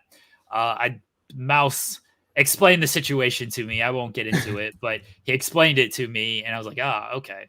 But yeah, she's not listed as an official title defense. It's certainly not on ROH TV. She had Proving Ground matches, which are basically just eliminator matches, which is fine, but no actual TV title defenses of the TV title. Which is strange because she was she wins the championship, and you figure that, I mean, considering Athena retained, I would think Billie is still the front runner to eventually beat Athena, but I don't know why they would have her lose to Red Velvet. Clean, really, right? I don't think there was any like. Well, they got a while. I don't think Billie's winning the title until they got a show, I think, in September. But they might wait until Final Battle. That'll be the 3-year anniversary of Athena holding the title. I think she won it. Maybe 2. Maybe she won it. I think she won it in 2022. Or she won it in 2021. I legit can't remember. She's held that title forever. It has been a long time. Yeah. So I think maybe it'll be 2 years, and then maybe she lose it there. So yeah, I mean, she's had a hell of a run with that thing. I thought her match with Queen Aminata was really good. I was convinced there towards the end that Aminata might actually get the W. I know I chose her to win in the predictions, which a lot of people disagreed with, but eventually someone's got to beat Athena for this thing. But like we said, it'll probably be Billie, but Did not expect her to lose. But yeah, outside of that, I mean, there was a lot of good wrestling on the show. I really liked Lee Moriarty and Wheeler Yuta. I thought the finish was creative. I got no problem with Moriarty being the pure champion. Von Erichs and Dustin won the ROH 6-man titles like the next show, which was cool seeing them give the title belts to Kevin. But yeah, there's not a whole lot more. I mean, I thought like Mark Briscoe and Roderick Strong was a solid match, but I really didn't expect Roderick to win the title. So I don't know. I definitely didn't dislike the show. I just thought it was good matches. I don't really want to see more integration of ROH on AEW, but it sounds like we're probably going to get even more of that than what we had before. So I'm interested to see how that works out. But yeah, how did you feel about the show? I thought it was a good show. It just seems like Ring of Honor, unfortunately, just seems like really inconsequential in like the grand scheme of things. That's just my own opinion. Well, let's. I know we don't have a lot of time, but kind of briefly on that, Tony Khan more or less said it's going to be rebranded to AEW ROH. What are your thoughts on that? That to me seems like a TV move. Like he wants to get Ring of Honor, which I would imagine he's wanted Ring of Honor on television this entire time. I doubt that Honor Club is like the first choice. But if they're in these negotiations right now with the Turner Broadcasting Networks, that if they're saying, hey, we're really still trying to find a home for ROH, and they're going, we don't really have much interest in promoting the ROH brand, but we'll promote more AEW. And then that's kind of their loophole, is like, okay, well, then it's going to, then on like back in the day, it would be the TV guide or whatever they call it now. It's like on the thing there that you read when you go to pull the show up, it'll say All Elite Wrestling presents Ring of Honor or whatever. So people will associate it with AEW. That's my honest thoughts on it would be, you would really only make that change, I think, if you're trying to get them on television. Right. They already do it. Like they already have a lot of ROH talent on AEW TV. I mean, literally the world champion was on the show last night. He got pinned, which was surprising. Or the least likely guy in the match. Like, yeah. No one saw that coming. Right. But he's on the show. I think branding it as AEW ROH probably does boost visibility a little bit, because I think that's one thing WWE maybe falls a little bit short on when it comes to NXT is people just say NXT. Nobody really says WWE NXT. It's in it. It's WWE, but it's not promoted as well as like WWE Raw, WWE SmackDown, where the WWE is always in front of it. NXT is just kind of NXT. So I think that it's going to help with the visibility of it. Whether or not it leads to a bigger TV deal, part of the TV package, I don't know, but it certainly seems like there's a reason why he would want to do that, and the TV would be the reason for that. Yeah, I'm with you. All right, let's quickly hit our indie topics here. I want to give a big motherfucking shout out. Bloodsport was on Sunday. We had a lot of WWE talent involved, including the Creed brothers, and also Shayna Baszler and Charlie Dipsy were all part of this show. Bloodsport's basically my favorite show of every WrestleMania weekend. And now as one-off events, which they've been doing more of over the past few years, they did the Japan show earlier this year, which was a lot of fun. And Sunday's show was a lot of fun. 10 fights over in like 2 hours and 15 minutes. Rules. What did you think of the sport, Jensen? Yeah, that was awesome. The last Bloodsport show was not technically GCW branded, the one in Japan, and it was like a standalone pay-per-view. That was my only gripe of it last time, was that it wasn't a part of Triller TV Plus, but this one was, and I appreciated that. Yeah, I thought the show was great. As far as the Creeds, it was just cool to see them in that setting. They fit like a glove with their amateur wrestling backgrounds and whatever other MMA backgrounds they may have. I mean, Julius Creed fought Matt Mikowski. Matt Mikowski, we talked about plenty on this show and on the Weekender. Legitimate MMA fighter, had an actual MMA career in Bellator and so on and so forth. Julius wound up beating Matt after hitting him with like a seated lariat and some ground and pound. And Mikowski, I'm going to paraphrase here, but he tweeted something after the match about how Julius was like something like the most athletic guy or something that like he like ever worked with, which, and once again, I'm paraphrasing, but that was essentially along the lines of what he was saying. So that's a huge endorsement by Mikowski, considering his background and all the different, types of wrestlers he wrestles all the time throughout the indie scene and stuff. So I thought Julius and Matt Mikowski was really good. It was like a 5-minute fight. And then you had Brutus later on against Filthy Tom. Brutus, or I should say Filthy Tom rather, similar to Mikowski, Tom Lawler had a UFC career. And so they had the Creeds against two guys that like had actual MMA backgrounds. Brutus won in similar fashion to Julius, hit a seated lariat for the knockout. But yeah, both guys fit like a glove. Charlie Dempsey, I did not expect to lose to Royce Isaacs, but Royce has done great stuff. He has been a workhorse in like a lot of these Bloodsport events. So like it's good to see him get his flowers and get like an underdog win over Charlie Dempsey. Made him tap out to a Regal stretch basically, but like a bulldog choke version. So that was cool, making Dempsey tap out. Baszler, she's obviously made for a setting like this, and she's trained underneath Josh Barnett for decades. So I mean, this is like legitimately her element, being in a show like this. So there's a lot of really, really good stuff on this show. I highly recommend checking out the whole thing from start to finish, especially if you're a fan of MMA and pro wrestling. I think Bloodsport does the best job of any company as far as like the work shoot style and mixing all of this together. There's other companies that do it really well. But then there's also stuff we've seen like bad versions of, like Raw Underground, for instance, and stuff.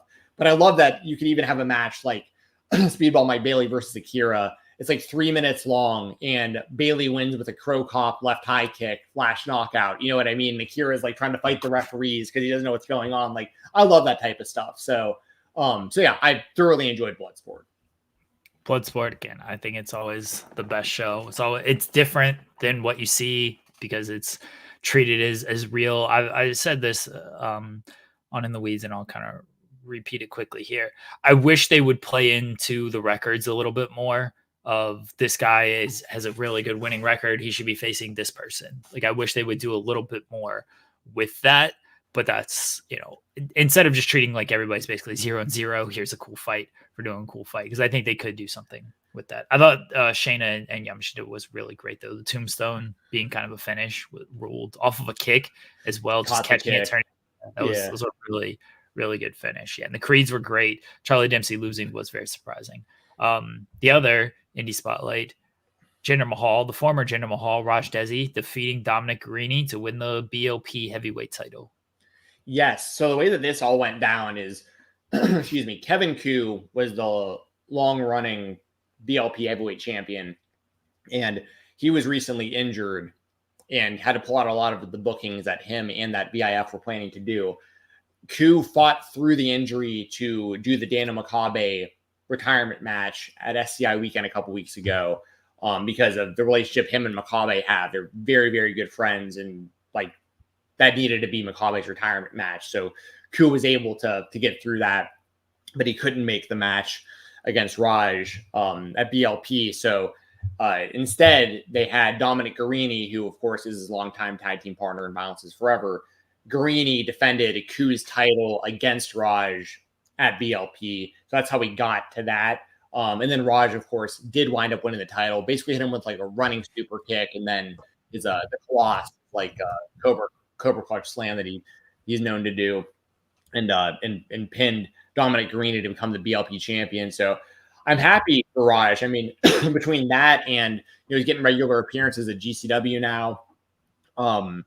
I'm interested to see how this all goes, because he's a guy who, I know guys like Mikey Blanton who run BLP, like they were like foaming at the mouth. Like the second that he became available, they were like, oh, I am going to book him as fast as possible. But I remember, when Jinder left the WWE years ago, after like the 3-man band stint, I don't remember him working indies, at least US indies. I don't remember him doing anything outside of the WWE. And then he just like came back to the WWE super mega jacked, and eventually like got the world championship. And that whole thing was a mess, in my opinion, that whole scenario. But anyways, now it seems like he left, and he's like, he wants to have a legit indie run. And I'm interested to see how it goes, because he's obviously got a lot of experience. He is a former WWE World Heavyweight Champion, and he has a lot of dream matches out there. A lot of people who want to wrestle him, and a lot of people who like they're setting up. Joshua Bishop won the number 1 contendership for the BLP title over Jake something on that same show. So the show ended with Raj and Bishop face to face in the ring, and Bishop. It's rare that you see Bishop in there against guys that are like his size or bigger.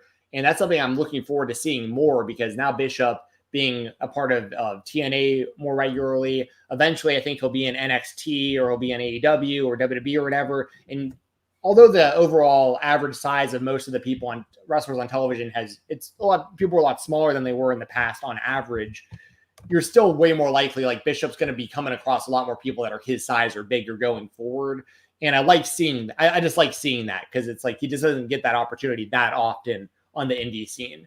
So I'm very interested to see Bishop versus Raj, and I'm very happy for Raj. It seems like he's having a good time. He's getting to let loose. He's cutting good promos, and I'm more interested in Jinder Mahal right now than I was in the last handful of years of him being in the WWE.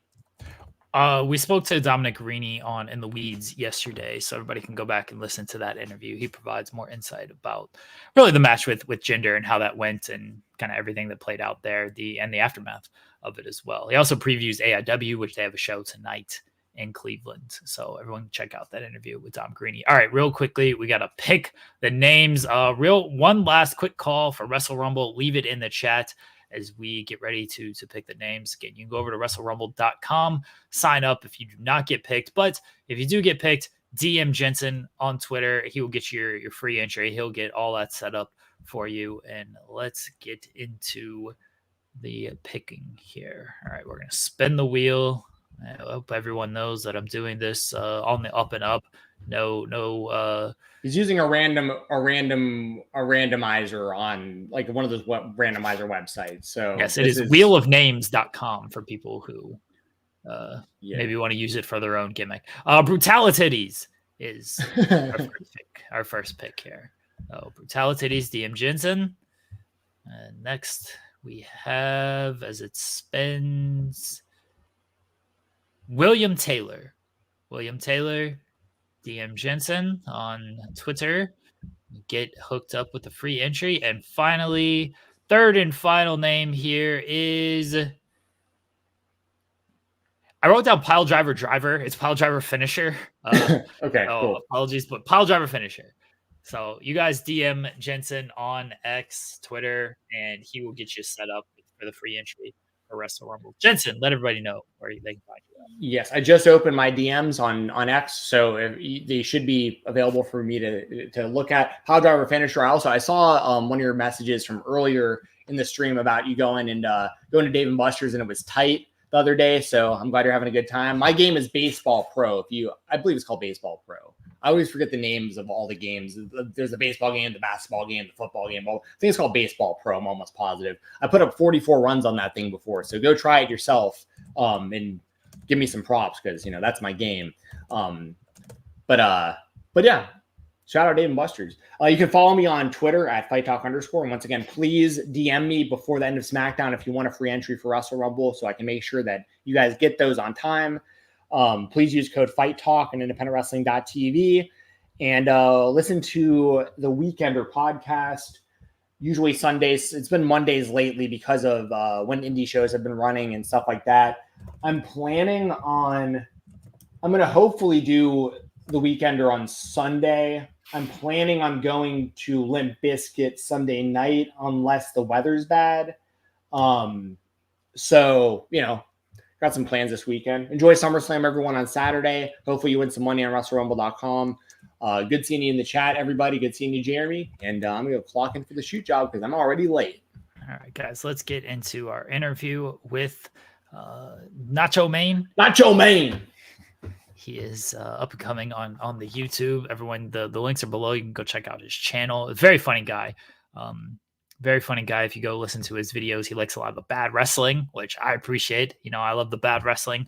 So let's get into it. Nacho Main, this was his first interview he's ever done. So we were really happy to have him be part of the show and, learn a little bit more about him. So here we go in the Creator Spotlight, Nacho Main. Welcome to the Creator Spotlight here on the Spotlight on Fightful. I am Stephen Jensen, joined as always by Jeremy Lambert, and our guest today is a YouTuber, and warning, he says a lot of bad words. He is Nacho Main. Nacho Main, thanks for joining the show, man. How you doing? Good. How about you, man? Doing good. I was just telling you before we got started, I came across your YouTube channel pretty recently. I think it just hit my YouTube algorithm just randomly, and I can't even remember the first video I watched, but I just remember going down I watched video after video after video, and I was like, this is so funny the way you're presenting this stuff and the topics that you're choosing. So first off, congratulations, because I'm very entertained by the channel, and kind of what got you started in like wanting to be like a content creator in the wrestling space. Honestly, I was just doing it for fun, and that's why I talk about wrestling. So I just said, oh well, let's just see how it goes. Oh, nice. And so you started putting up videos, and they started you started getting views, and you're like, okay, people seem to like this, and let's keep going and kind of rolling with it. Yeah, like when I first got my 1,000 views, I got more motivated to like make some more, and I got more comments as it went on. Well, do you know what the first video was that really like people started noticing? The Harlem Heat one with Ahmed Johnson. I was talking about the WCW one. Yes, that is a great video. When they're basically what Nacho Main is referring to, if you guys don't know, this is when Ahmed Johnson came over to WCW and they tried to have him like replace Booker T as Harlem Heat 2000, and he was like way more out of shape, and it was Big T. It was not good. Big T, yes. Big T. Yeah. Loved Ahmed Johnson. I thought when he was in WWF 1999 or 96, I guess, with Shawn Michaels, he was next up, and then just never happened. Yeah, it's kind of disappointing because I thought he looked kind of cool, he looked like a superhero or something like that, you know? Yeah, he was the first African American Intercontinental Champion, and everyone thought like, okay, he'll probably be the first African American World Champion also, and then he just completely fell off. It was bad. Well, yeah, he got in with he pissed off the wrong people. Sean wasn't thrilled with what was happening with him. He got into like 3 fights over there in WWF, I think. Yeah. He pissed off the clique, and once he did that in '96, that was curtains for everybody. It's game over. I mean, speaking of the clique, you got videos of members of the clique, people pretending to be members of the clique. I should say rather. Some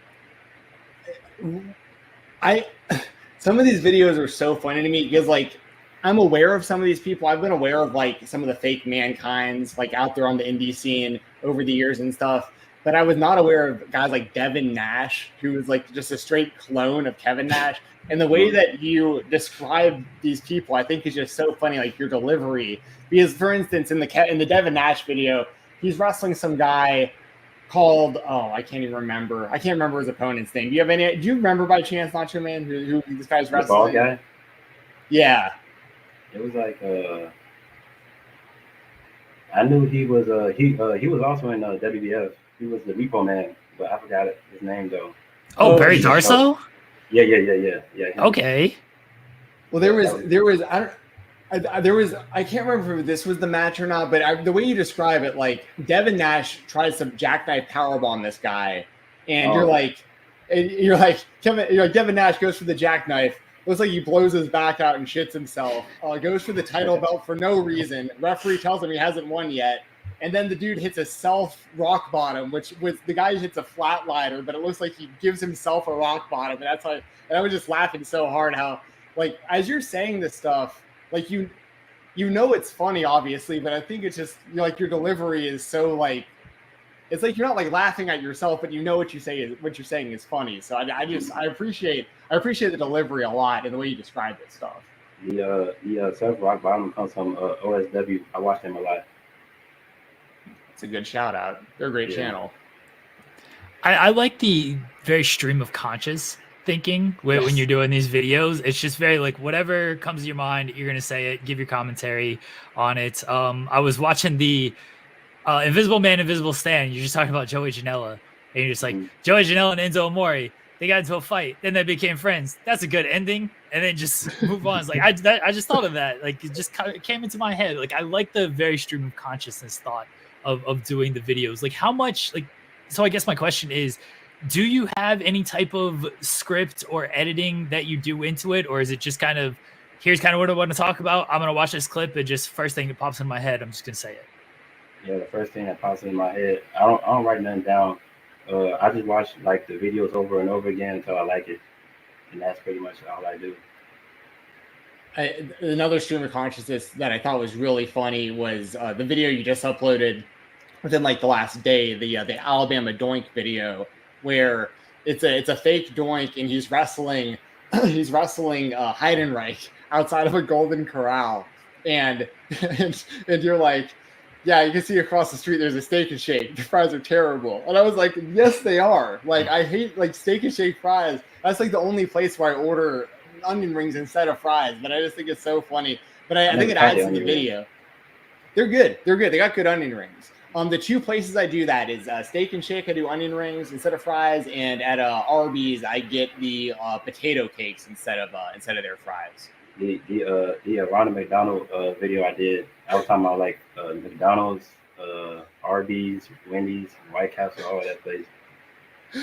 Yeah, that was what was it? Like the Ronald evil McDonald Ronald McDonald. Yeah. It was just like random Ronald McDonald like wrestlers. Are you getting a lot of these ideas like from people suggesting them, or is it like a mixture of that and like?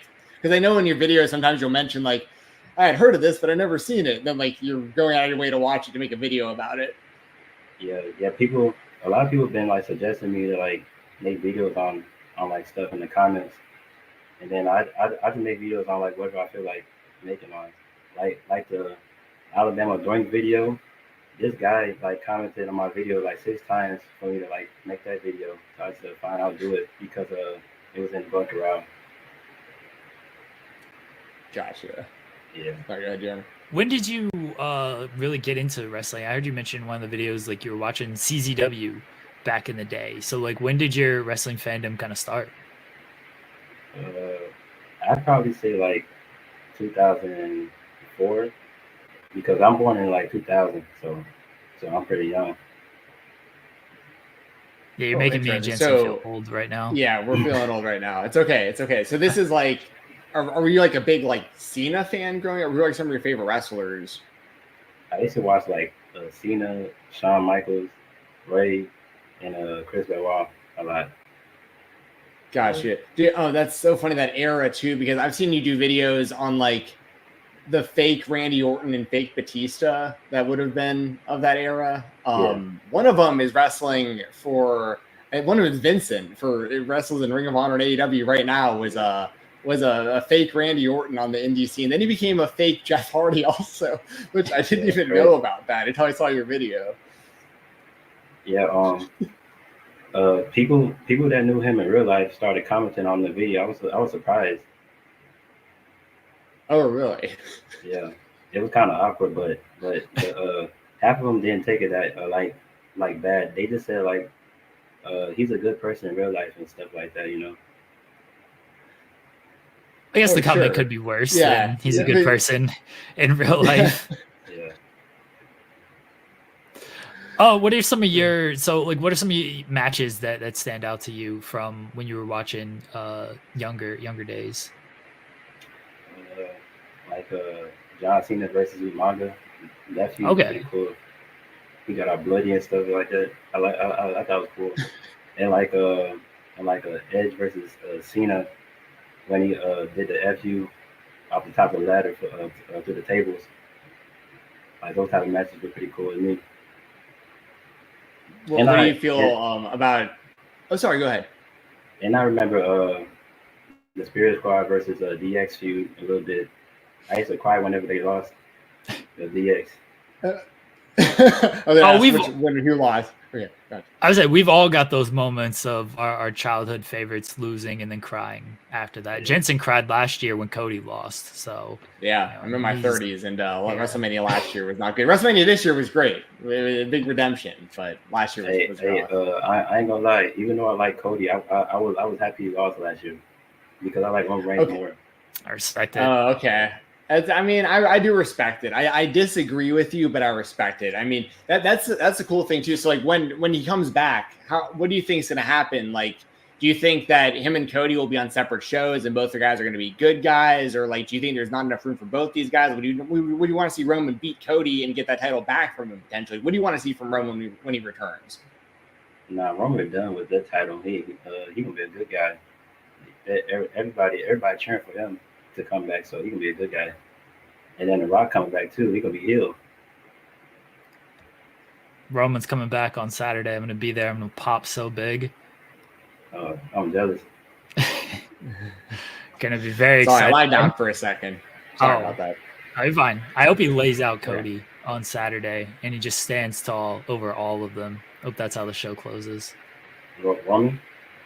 Yeah, Roman just he wipes out Solo. He wipes out Cody. Bring out Priest or Gunther. Wipe them out as well. Tribal Chief just back reclaiming his spot. Do you think that the Rock is coming back to SummerSlam? Oh, that would be something. I don't think so. That would be huge. I'm largely expecting Roman. I would not be expecting The Rock. So that would be something if The Rock came back. That one dude that they signed might be there though instead of Roman. Hikuleo. I don't know how to say his name. Yeah, Hikuleo. Yeah, he might Yeah. show up. If we get Hikuleo and not Roman, I like Hikuleo, but I'm expecting Roman to. I haven't really watched any of his matches. I seen like clips of his, but I don't know too much about him. Hikuleo. He's improved a lot over the years. He was like fine, but kind of awkward because he's a bigger guy. Like he's taller, and it felt like he didn't know how to use that size for a while. And then he really grew into things and really learned how to use his size in the ring in New Japan. So like he's good. Not Jacob Fatu level, but he's good. Yeah. Speaking about Jacob Fatu, sometimes I feel like he should be the leader instead of Solo. I'm not looking forward to him and Cody at SummerSlam. Oh, Solo and Cody? Yeah. Yeah. I mean, are we all in agreement here between the three of us that Cody is going to beat Solo at SummerSlam and retain the title? Do any of us see Solo winning this thing? No, he ain't gonna win. Do you want me to troll you, Jensen?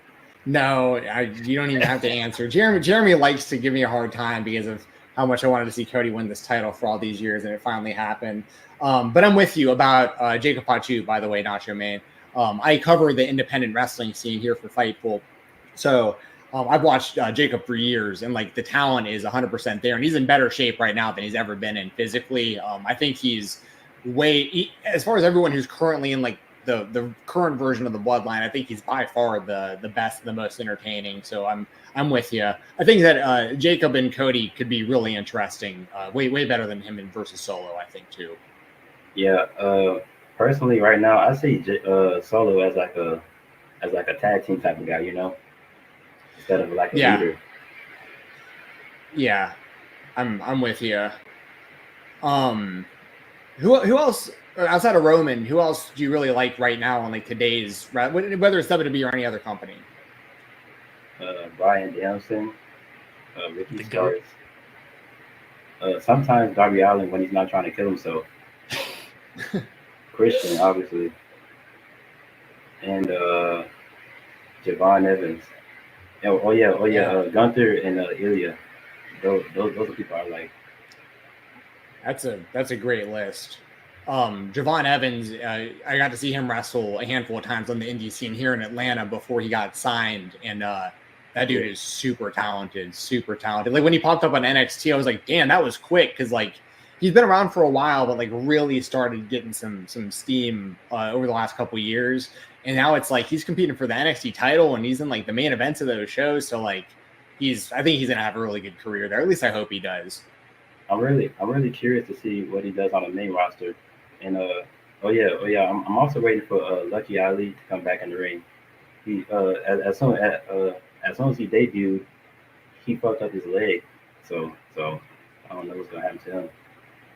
Yeah, that's a good call. Speaking of NXT, I appreciated in your Dusty Rhodes clone video that was also recently uploaded about, was his name Dirty Rhodes?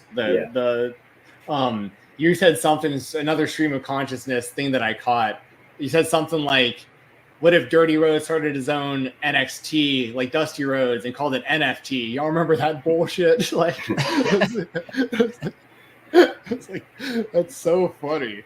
But man, that's good stuff, dude. Like your videos are thoroughly entertaining, and they're getting good views, man. Like this is this is something where I've seen you you say on Twitter that you'd like to do YouTube full time. I mean, is that anything that's like, tangible in the near future? Do you think? Could you have other stuff you got going on like outside of YouTube, like content creation wise, that you're trying to put it all together to do it full time?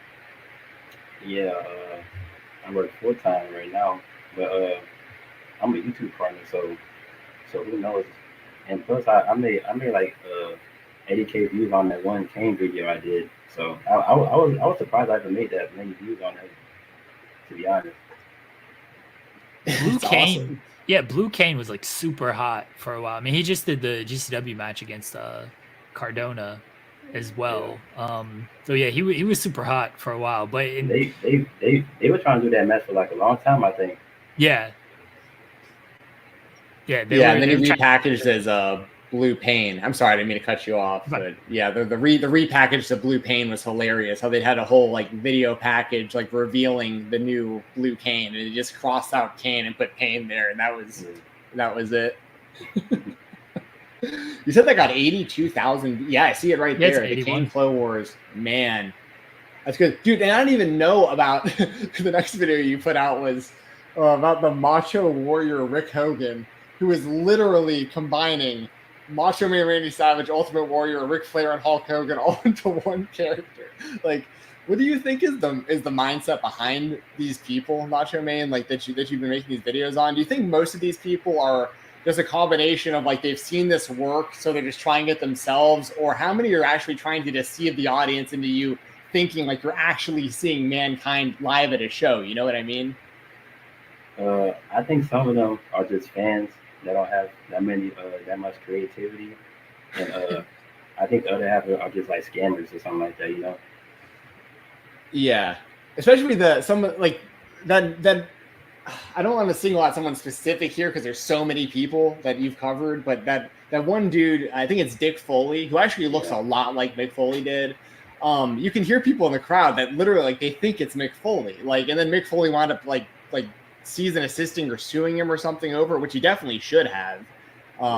In that case, I think that's messed up. I don't have so much of an issue of someone doing like the homage, and it's just a really corny kind of lame version of somebody. That's kind of more funny than anything else. But when you're actually deceiving the audience and you think that you're paying for like a Mick Foley autograph and it's Dick Foley, that's where I think it's kind of messed up. Yeah, for real.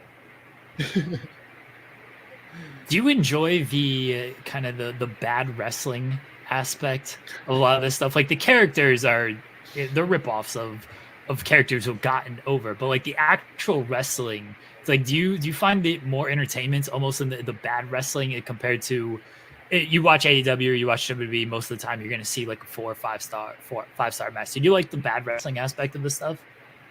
It depends on what it is. Like the Doink video I did, that one was like funny to watch because you was breaking the car and stuff like that. I was like, what the hell is this? They fought across the street and the fans didn't like follow them over across the street to watch it. That reminded me that reminded me of like Here Comes the Pain when they fight backstage. Hell yeah. Yeah, you could like grab on like a helicopter and stuff back then. Climb the that type of stuff back.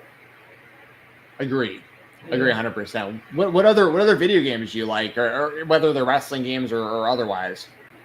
Wrestling games, Dead Reckoning, SmackDown vs. Raw 6, SmackDown vs. Raw 11. I even like a 2K19 because they had a chain wrestling and stuff. 2K24 is okay sometimes when it's not like glitching out. Like every time I try to play with my friends though, it would just kick us out. It wouldn't even load in the game.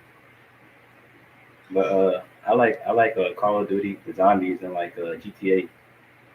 I just like games I could like create myself in mostly.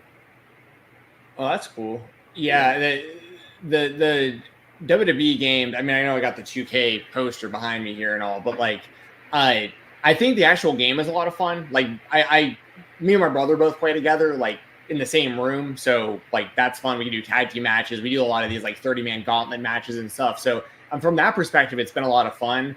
But the online never works. No matter what year the game comes out, it just seems like you just can't get in matches, and when you do, it glitches out, or or it gets really cheap, where the strategy is you have to like, you know, use spam moves to win and stuff. And that's the one thing that I think has been really missing. And it's also was disappointing that I think AEW Fight Forever just like wound up not being very good. And that was going to be like the big alternative. And it's like, we need good online wrestling games.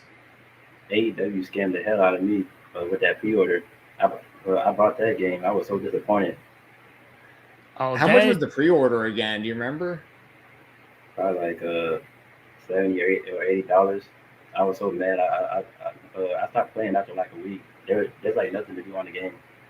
Yeah, that was the big complaint with the AEW game is like once you played kind of the road to the elite once, it was just sort of, all right, what's that? Like there's no customization suite, which is a big reason why the WWE games still perform so well is everybody just uploads like, oh, you can play like basically as Kenny Omega in a WWE game because you can make it look just about as close to Kenny Omega, better than an AEW game, honestly. And all his moves are in there and everything, where the AEW customization suite is like, you got like 5 generic heads and 10 maybe outfits and good luck after that. And then online was, of course, not great and didn't handle too well once it finally did. And they tried to do the Stadium Stampede, where I think people were on that for like a day, and then after that it was like, all right, never mind, we're kind of over this. Yeah. Have you guys seen the DLC that they dropped at one time for Toni Storm? It's like an outdated version of her. Even though that was the other big thing is like Swerve wasn't in the game. He was the champion. Within a few Samoa Joe just got in. Samoa Joe. They just added Jay White was added not too long ago. Yeah, and Toni Storm was biker rock star Toni Storm, not timeless Toni Storm. And it's like, cool, we're gonna play an outdated version of Toni Storm. Ryan May's not in the game, so yeah, it was already very outdated. I mean, the fact that like Cody was in the game and CM Punk was in the game, and both guys were out of the company by the time the game released. It's like, oh, this isn't the best look here. I remember that one meme that they had. It was called AEW Wait Forever. Before the game came out. Yeah, that's accurate. The AEW game was disappointing, unfortunately. Like I think they had a shot there with that Stadium Stampede mode to like maybe do something cool because like the Battle Royale genre is like so big, and they just. I think the last time I watched like any kind of video on it, there was literally like 7 people playing online in the world, and it's like that's insane to me. Yeah. You guys like that one wrestling game, Fire Pro Wrestling? Oh, I used to play Fire Pro all the time, and then it came out again for like the PS4, and I got it back on that. But I used to play that thing on like the original like PlayStation 2 or 3. If that game was like I forgot what it's called. Like I think now it's like 1D. If it was like 2D or whatever, like 3D or something, I think it would be like one of the best games out right now. Yeah, and the customization on that is really good as well. Like it came when they did the partnership with like New Japan, it kind of got popular again.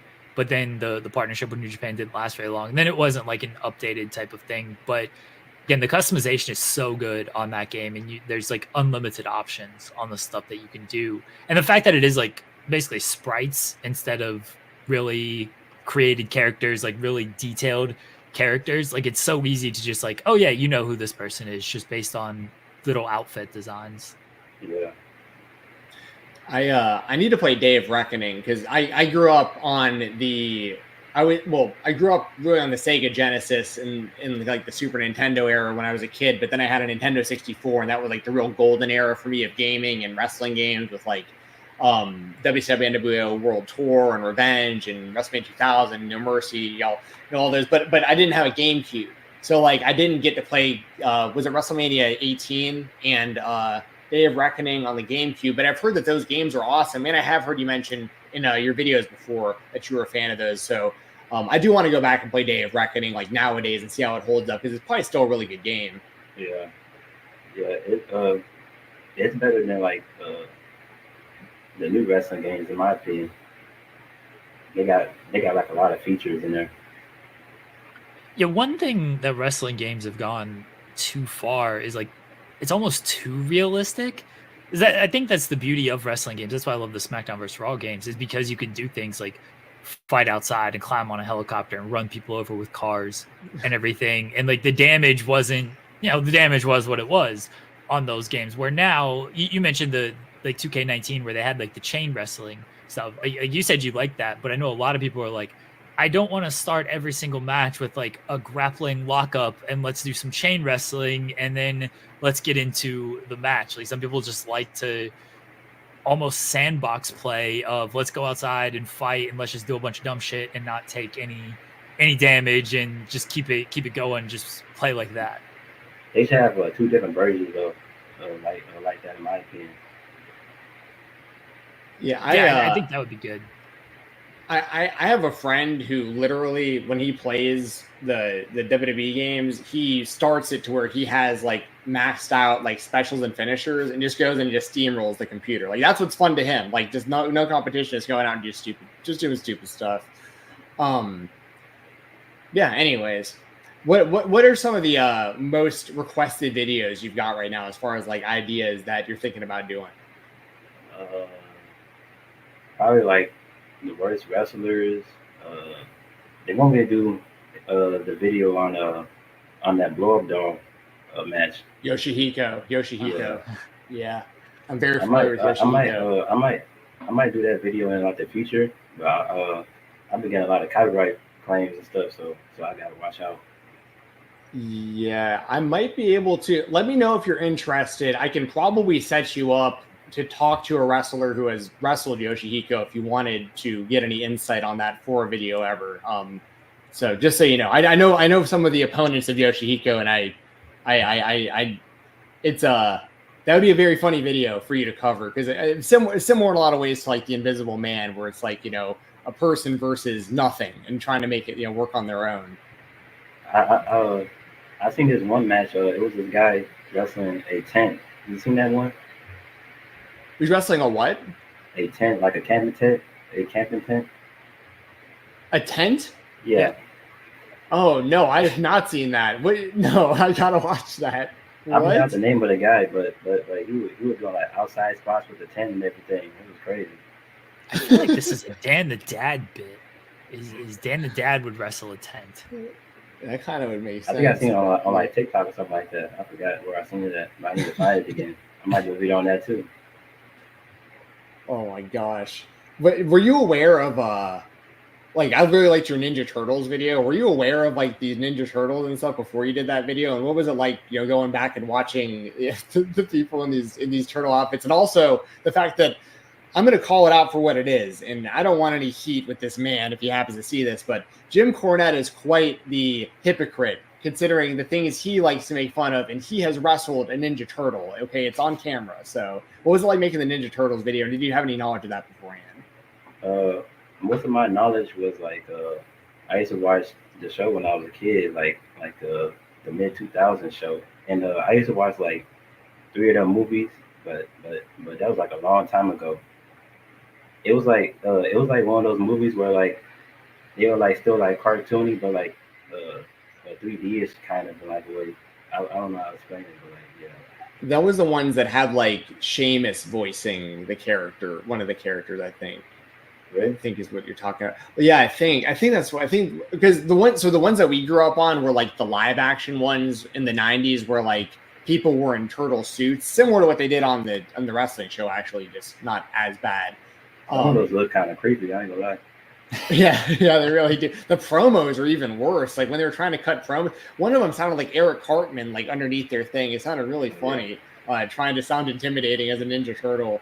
Did you see like the new Ninja Turtle movie by chance that came out last year? Wasn't Ice Cube's son in it, right? Yeah, a whole bunch of people were in it. It was that Mutant Mayhem movie. Yeah, John Cena did a voice on it. He did. I think I've seen it. I thought it was pretty decent, but it's not really like my like type of thing anymore, though, to be honest. Yeah. Well, what about like? Yeah. Oh, sorry. Go ahead. Well, what about like Mario? Because like you did that video right after, and that's kind of similar, around the same. Like if you grew up on Mario, you kind of grew up on Ninja Turtles also. I like Super Mario Kart. That's what I do while I'm playing mostly.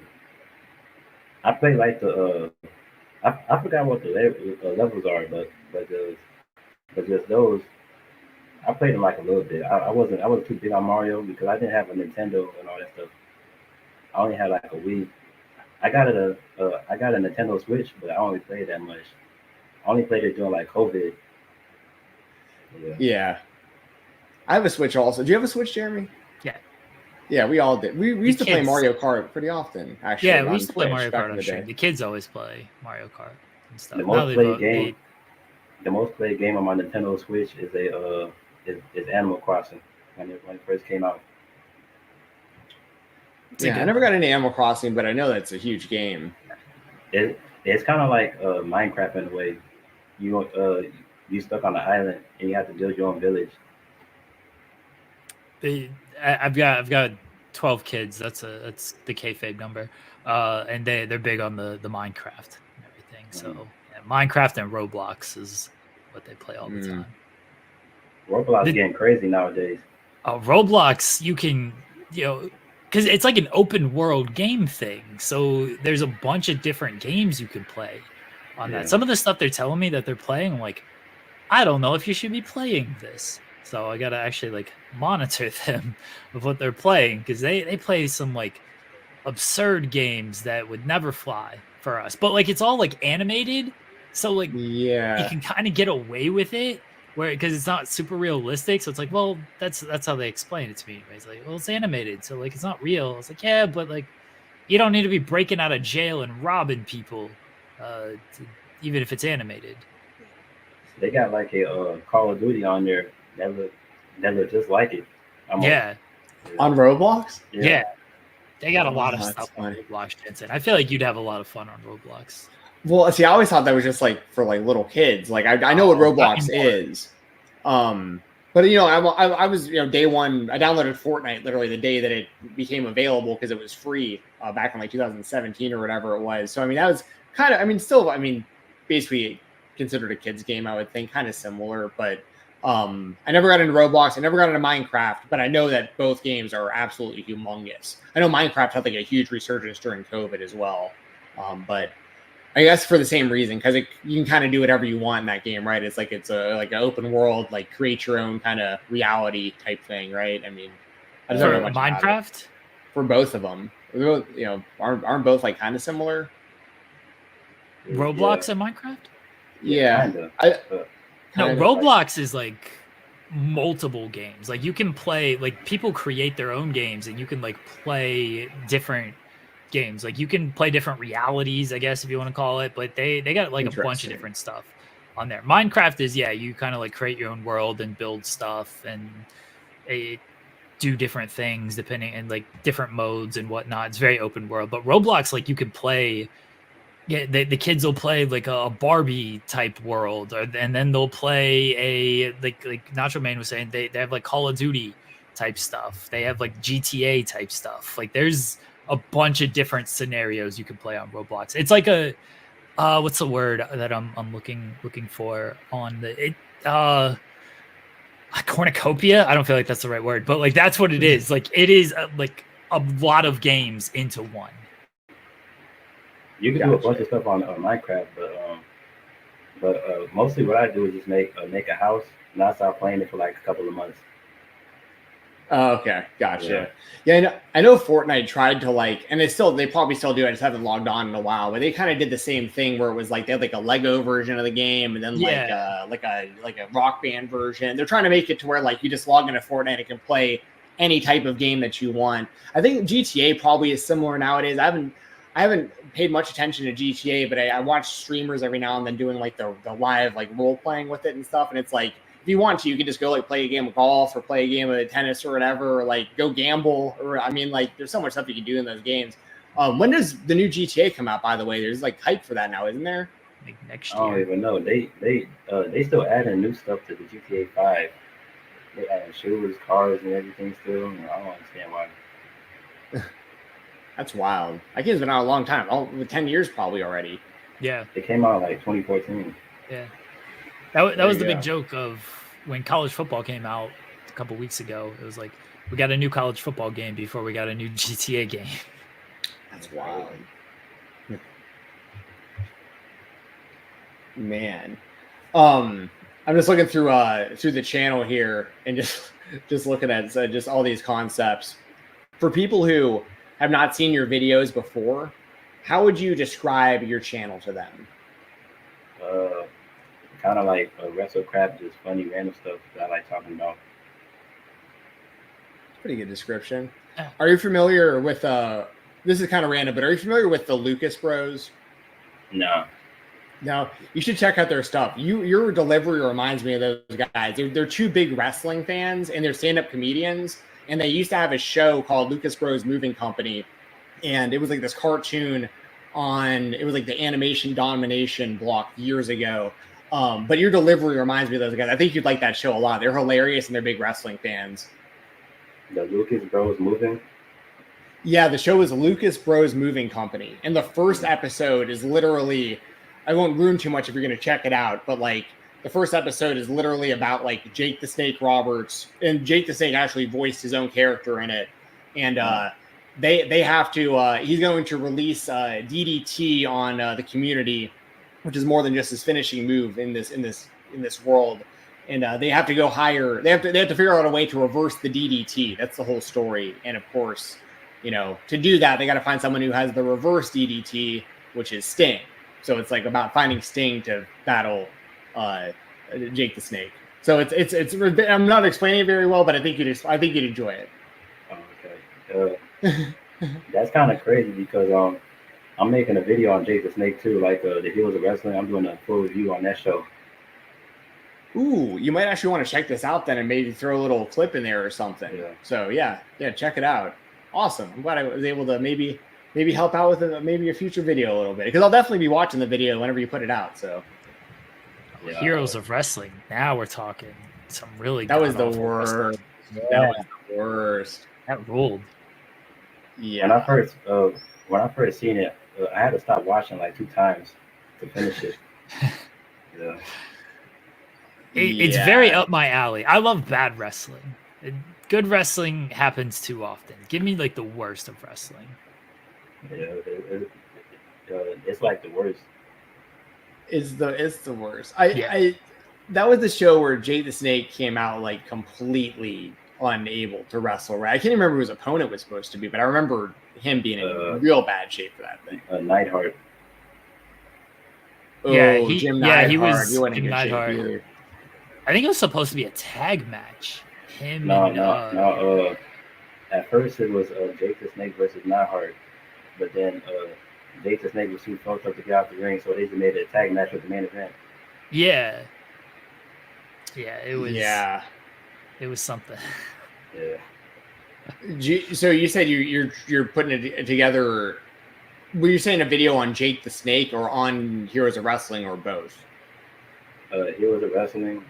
Then I'm gonna just talk about Jake the Snake for a little bit. Okay. Yeah, I'm gonna definitely keep a lookout for that, because that entire show was awful. There's been some bad wrestling shows, and that one seems to always come up as like the worst. They had like 2 decent matches for what it was on the show, but that's about it though. Do you remember who the decent matches were?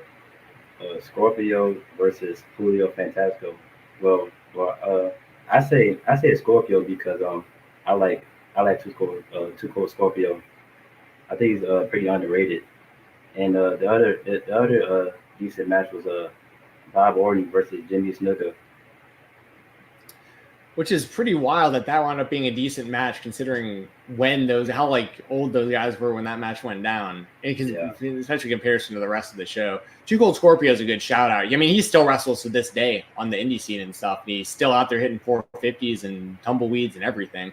I seen him wrestling like 2022 at Black Label Pro over here.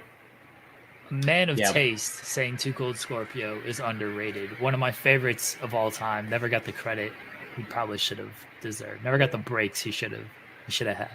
Too Cold Scorpio rules. I remember seeing him do like a reverse 450 splash leg drop, but his butt landed right on his opponent's face. It's a tough one to pull off. And then if you miss it, Yeah. it's not so great. What can you do? Yeah. What can you do? Or Booker T used to do the Harlem Hangover off the top rope, the front flip leg drop, and it was an awesome finishing move back in WCW. But I think he stopped doing it for the same reason, where like if you miscalculate that just a little bit, you were just ass straight to head off the top rope. That's one of my Was it top Bash? favorite wrestlers too. Booker T's the man. He's the man. I've always loved Booker T. I think you mentioned in one of your videos. It may have been I can't remember which one it was. It might have been one of the really recent ones, but you mentioned I think Bastion Booger and his finisher, and you're like, yeah, this dude just sits right on your head. Like this gotta suck. Man. That's the most recent one. Yeah. Okay. I wouldn't want Gosh. to take that one. No, in the video or the image you use, not only is he sitting like on their chest, his groin is right in their face. I mean, it's just got to be just the worst position to be in. Yeah, no, I would not want to take that. No. That's Hey, almost were you ever? Oh, sorry. Go ahead. That's almost as bad as the X-Pac move. The Bronco Buster. Yeah, but you remember that time he missed it and they started bleeding down there? He's talked about that. Yeah, he claims that he tore his asshole. I mean, I'm not exaggerating. Like he claimed, yeah. I mean, it was apparently really. I think he had to get asshole surgery, which I don't even know exactly, but that's how he describes it. I remember hearing him talk about this years ago. Imagine explaining that to the doctor or something. Yeah, for real. Yeah, that move is tough either way because whether either you hit it and it's like super embarrassing and just rough on your opponent, or they reverse it and you risk either tearing your asshole on the turnbuckle, or they put their foot up and you just go nuts straight into their foot on the way in with your crotch wide open. So yeah, that's a risky one. Yeah. Nacho Main, as we start to wind down here, I don't know if you can show anything off, but one thing we like to ask all of our guests is what the coolest thing is in your room. Right now is this WrestleBreak shirt that I got from my friends. Oh, that's very cool. Nice. Yeah. I love that. Yeah, it's a wrestling group of my friends. We grew up playing like video games together, like wrestling games. And then they made a group and invited me to it called WrestleWave. Yeah, I just want to give a quick shout out to them. Absolutely. Yeah. That's awesome. Do any of them are they making content as well? They've been kind of inactive, but because of like work and stuff like that. But they're coming back into it soon though. They make YouTube content, TikTok content, all that type of stuff. That's awesome. WrestleWave, you said. Yeah. No spaces. Well, shout out WrestleWave. I see that you have a Nacho Main shirt of your own on right now. I saw you're promoting it in your new video. I will be purchasing one, just so everybody knows. So you guys will see me wearing one here on the screen whenever I'm going to probably order that tonight and wear that soon. Try to support our man Nacho Man over here. Small YouTube channel, but it's absolutely, man. Small YouTube channel, but it's growing fast, dude. And like I appreciate the grind. I know you're uploading often, and a lot goes into doing what you're doing, whether it's the editing, the research, the scripts, coming up with funny stuff on the spot to say, and then of course having an actual job on top of that. So you're doing this in your spare time, basically doing a full-time job and a part-time job, or maybe 2 full-time jobs worth of stuff. So as a fan, I appreciate it, man. When I see your new videos hit my feed, because I'm subscribed now, so I don't have to just rely on the algorithm. I just get it right when you upload. And I look forward to your videos, man, and I appreciate the grind. That means a lot. Thank you. Yeah, absolutely. Go buy his T-shirt, everybody. That's a good T-shirt right there. Nacho Main. This shirt is inspired by the logo is inspired by like the old Cartoon Network logo and the WCW Uncensored pay-per-view logo. That's what I thought it was from, was WCW Uncensored, which featured the greatest match of all time, the Doomsday Cage match with the Alliance to end Hulkamania against Hulk Hogan and Randy Savage. That's my favorite match ever. Really? Oh yeah, 100%. Not bullshitting. Love that match. Well, because One we of my were all favorite- like kids. that. I love it now. I don't need to be Really? a kid. It's still great. one of my favorite matches is Owen Hart versus Bret Hart at WrestleMania, the first match. That's a great match. Classic Great match. Yeah, Not quite that's a the great- technical masterpiece of the Alliance and Hulkamania against Hulk Hogan and Randy Savage, but close. See, these were the kind of things that, like, when I got into wrestling, I was born in 1988, and Jeremy, you were as well, right? Same year, 88. So I got into wrestling when I was like 6. It was probably around like 1993 or so. And like when I got in, the biggest villains in wrestling, because I was watching WCW. I'm from Atlanta, so I watched like the Taskmaster Kevin Sullivan and all these cronies that were joining him from WWF for the Dungeon of Doom. But like I didn't know of their WWF run, so I just knew them as these people on WCW because I was just a little kid. So to me, this was just fantastic stuff. I knew about the Renegade before I knew about the Ultimate Warrior. Like I was seeing stuff like so backwards than like most people were as a kid. But I loved it because I was a kid. You know, it was great. Pro wrestling was awesome. How did you feel when WCW ended? I'm still pretty upset about it, but you know, we got kind of a spiritual successor in AEW. It just took like 2 decades to like eventually get that. I love WCW. It was still one of the most surreal things ever as a fan. I still remember watching the last Nitro in my parents' old house when I was a kid. And you like TNA? I did. I still like the current TNA. I cover the pay-per-views here for Fightful, so I really like their 4 monthly pay-per-views each year. I think the product's still pretty good. I really liked it in like the early 2000s. Like I loved like the pretty much right when WCW stopped. I did jump in early days of like Nashville TNA, and I was watching like AJ Styles and Gary Lynn and Amazing Red and like all those guys too. I think that was a great era. I ain't gonna lie, I gave up on TNA again after Shelly lost to Moose on the Revival episode because I wanted Shelly to be like the longest reigning champion because he's one of the OGs. And I was watching TNA from the 1,000th episode to the Revival. I just gave up because I don't like the book anymore. Interesting. Do you have any thoughts at all on like Nick Nemeth being the champion now? Have you seen any of, because he just won the title recently? I liked him better in like 2011, but I'm glad that he's getting his recognition right now, though. Yeah, I know you mentioned in one of your videos that you started watching AEW. I think you said in like 2022, so you missed the first few years of it live. But you're not like super interested in it currently. Like, is that still? Because I don't know exactly when you record all your videos. Like, are you into the current product at all? Or are you still like AEW? Not so much for me. No, I watched like a few wrestlers on it, but like everything else is just like, yeah. So for you, mainly WWE, and then like the bad wrestling you can find to make videos on. Yeah, I still have it turned on AEW, but I don't pay fully attention on it. Like while my brain's turned off, you know. Yeah, I hear you. I don't hate AEW though. I want them to succeed also. Yeah, I think that's healthy. I mean, whether you're a fan of both or one or the other, the fact that AEW exists, I think, because the funniest thing is the wrestlers are the ones who benefit the most from it because they're the ones who get leverage and can get big contracts and the pay scale changes and it's competitive and it makes everybody better. And then the fans all fight each other over it and the wrestlers are like, they don't care. Like they're all friends with one another. You know, they don't care what you know, they want their companies to do well, but like they're not fighting over it like the fans are.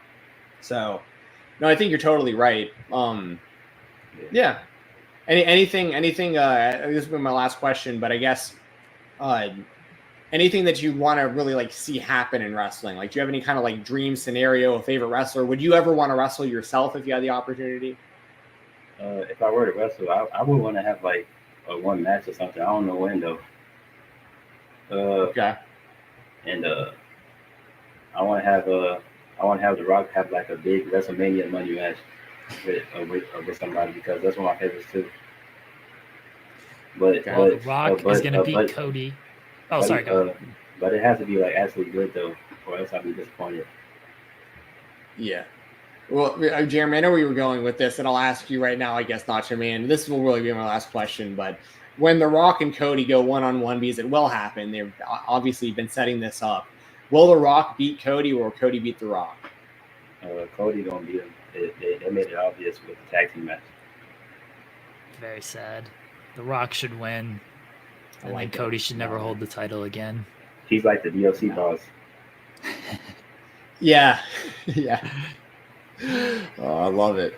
Great stuff. Nacho Man, thank you for joining us this evening. Let everybody know where they can find you at on socials and your YouTube channel, and plug everything you need to plug.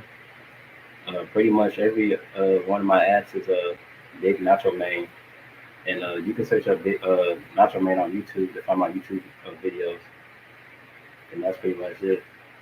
Guys, the links are below. Check out the channel. So really funny stuff on the channel, and if you like the bad wrestling, the comedy side of wrestling, I think you really enjoy a lot of these videos that Nacho Main has on his channel. And again, thank you for joining us. Guys, we'll be right back here on the Spotlight. We're back. Big thank you to Nacho Main for joining us there. Everyone go check out his channel. Again, the links are below in the description. You can go check that out. Appreciate everyone tuning in early in the morning. Appreciate everyone who put a Wrestle Rumble in the chat. Get message Jensen if you were one of the winners. Get your entry into Wrestle Rumble, the pick'em for WWE SummerSlam. That's going to do it for us here today, folks. We will be back next week talking the fallout from WWE SummerSlam and everything else going on in the world of pro wrestling. Everybody enjoy your weekend. Subscribe to this channel. Leave a thumbs up on this video. Leave us a good review on iTunes. Head over to Fightfuloverbook.com. It's our sister channel. We got shows nearly every single day over there. Monday, Wednesday, Friday in the weeds. Wednesdays, Indeed with Mike and Reg. Fridays, coexisting at 3 p.m. Eastern with Rob and Maggie. And then hopefully Wrestling Made Me Cry will be coming back pretty soon with Kylie and Auntie Collins. So everyone can go check out those shows over there on that channel. Guys, enjoy your weekend. Enjoy SummerSlam. Enjoy the wrestling, or enjoy whatever else you're doing with your life. We appreciate y'all. Talk to y'all later. Bye.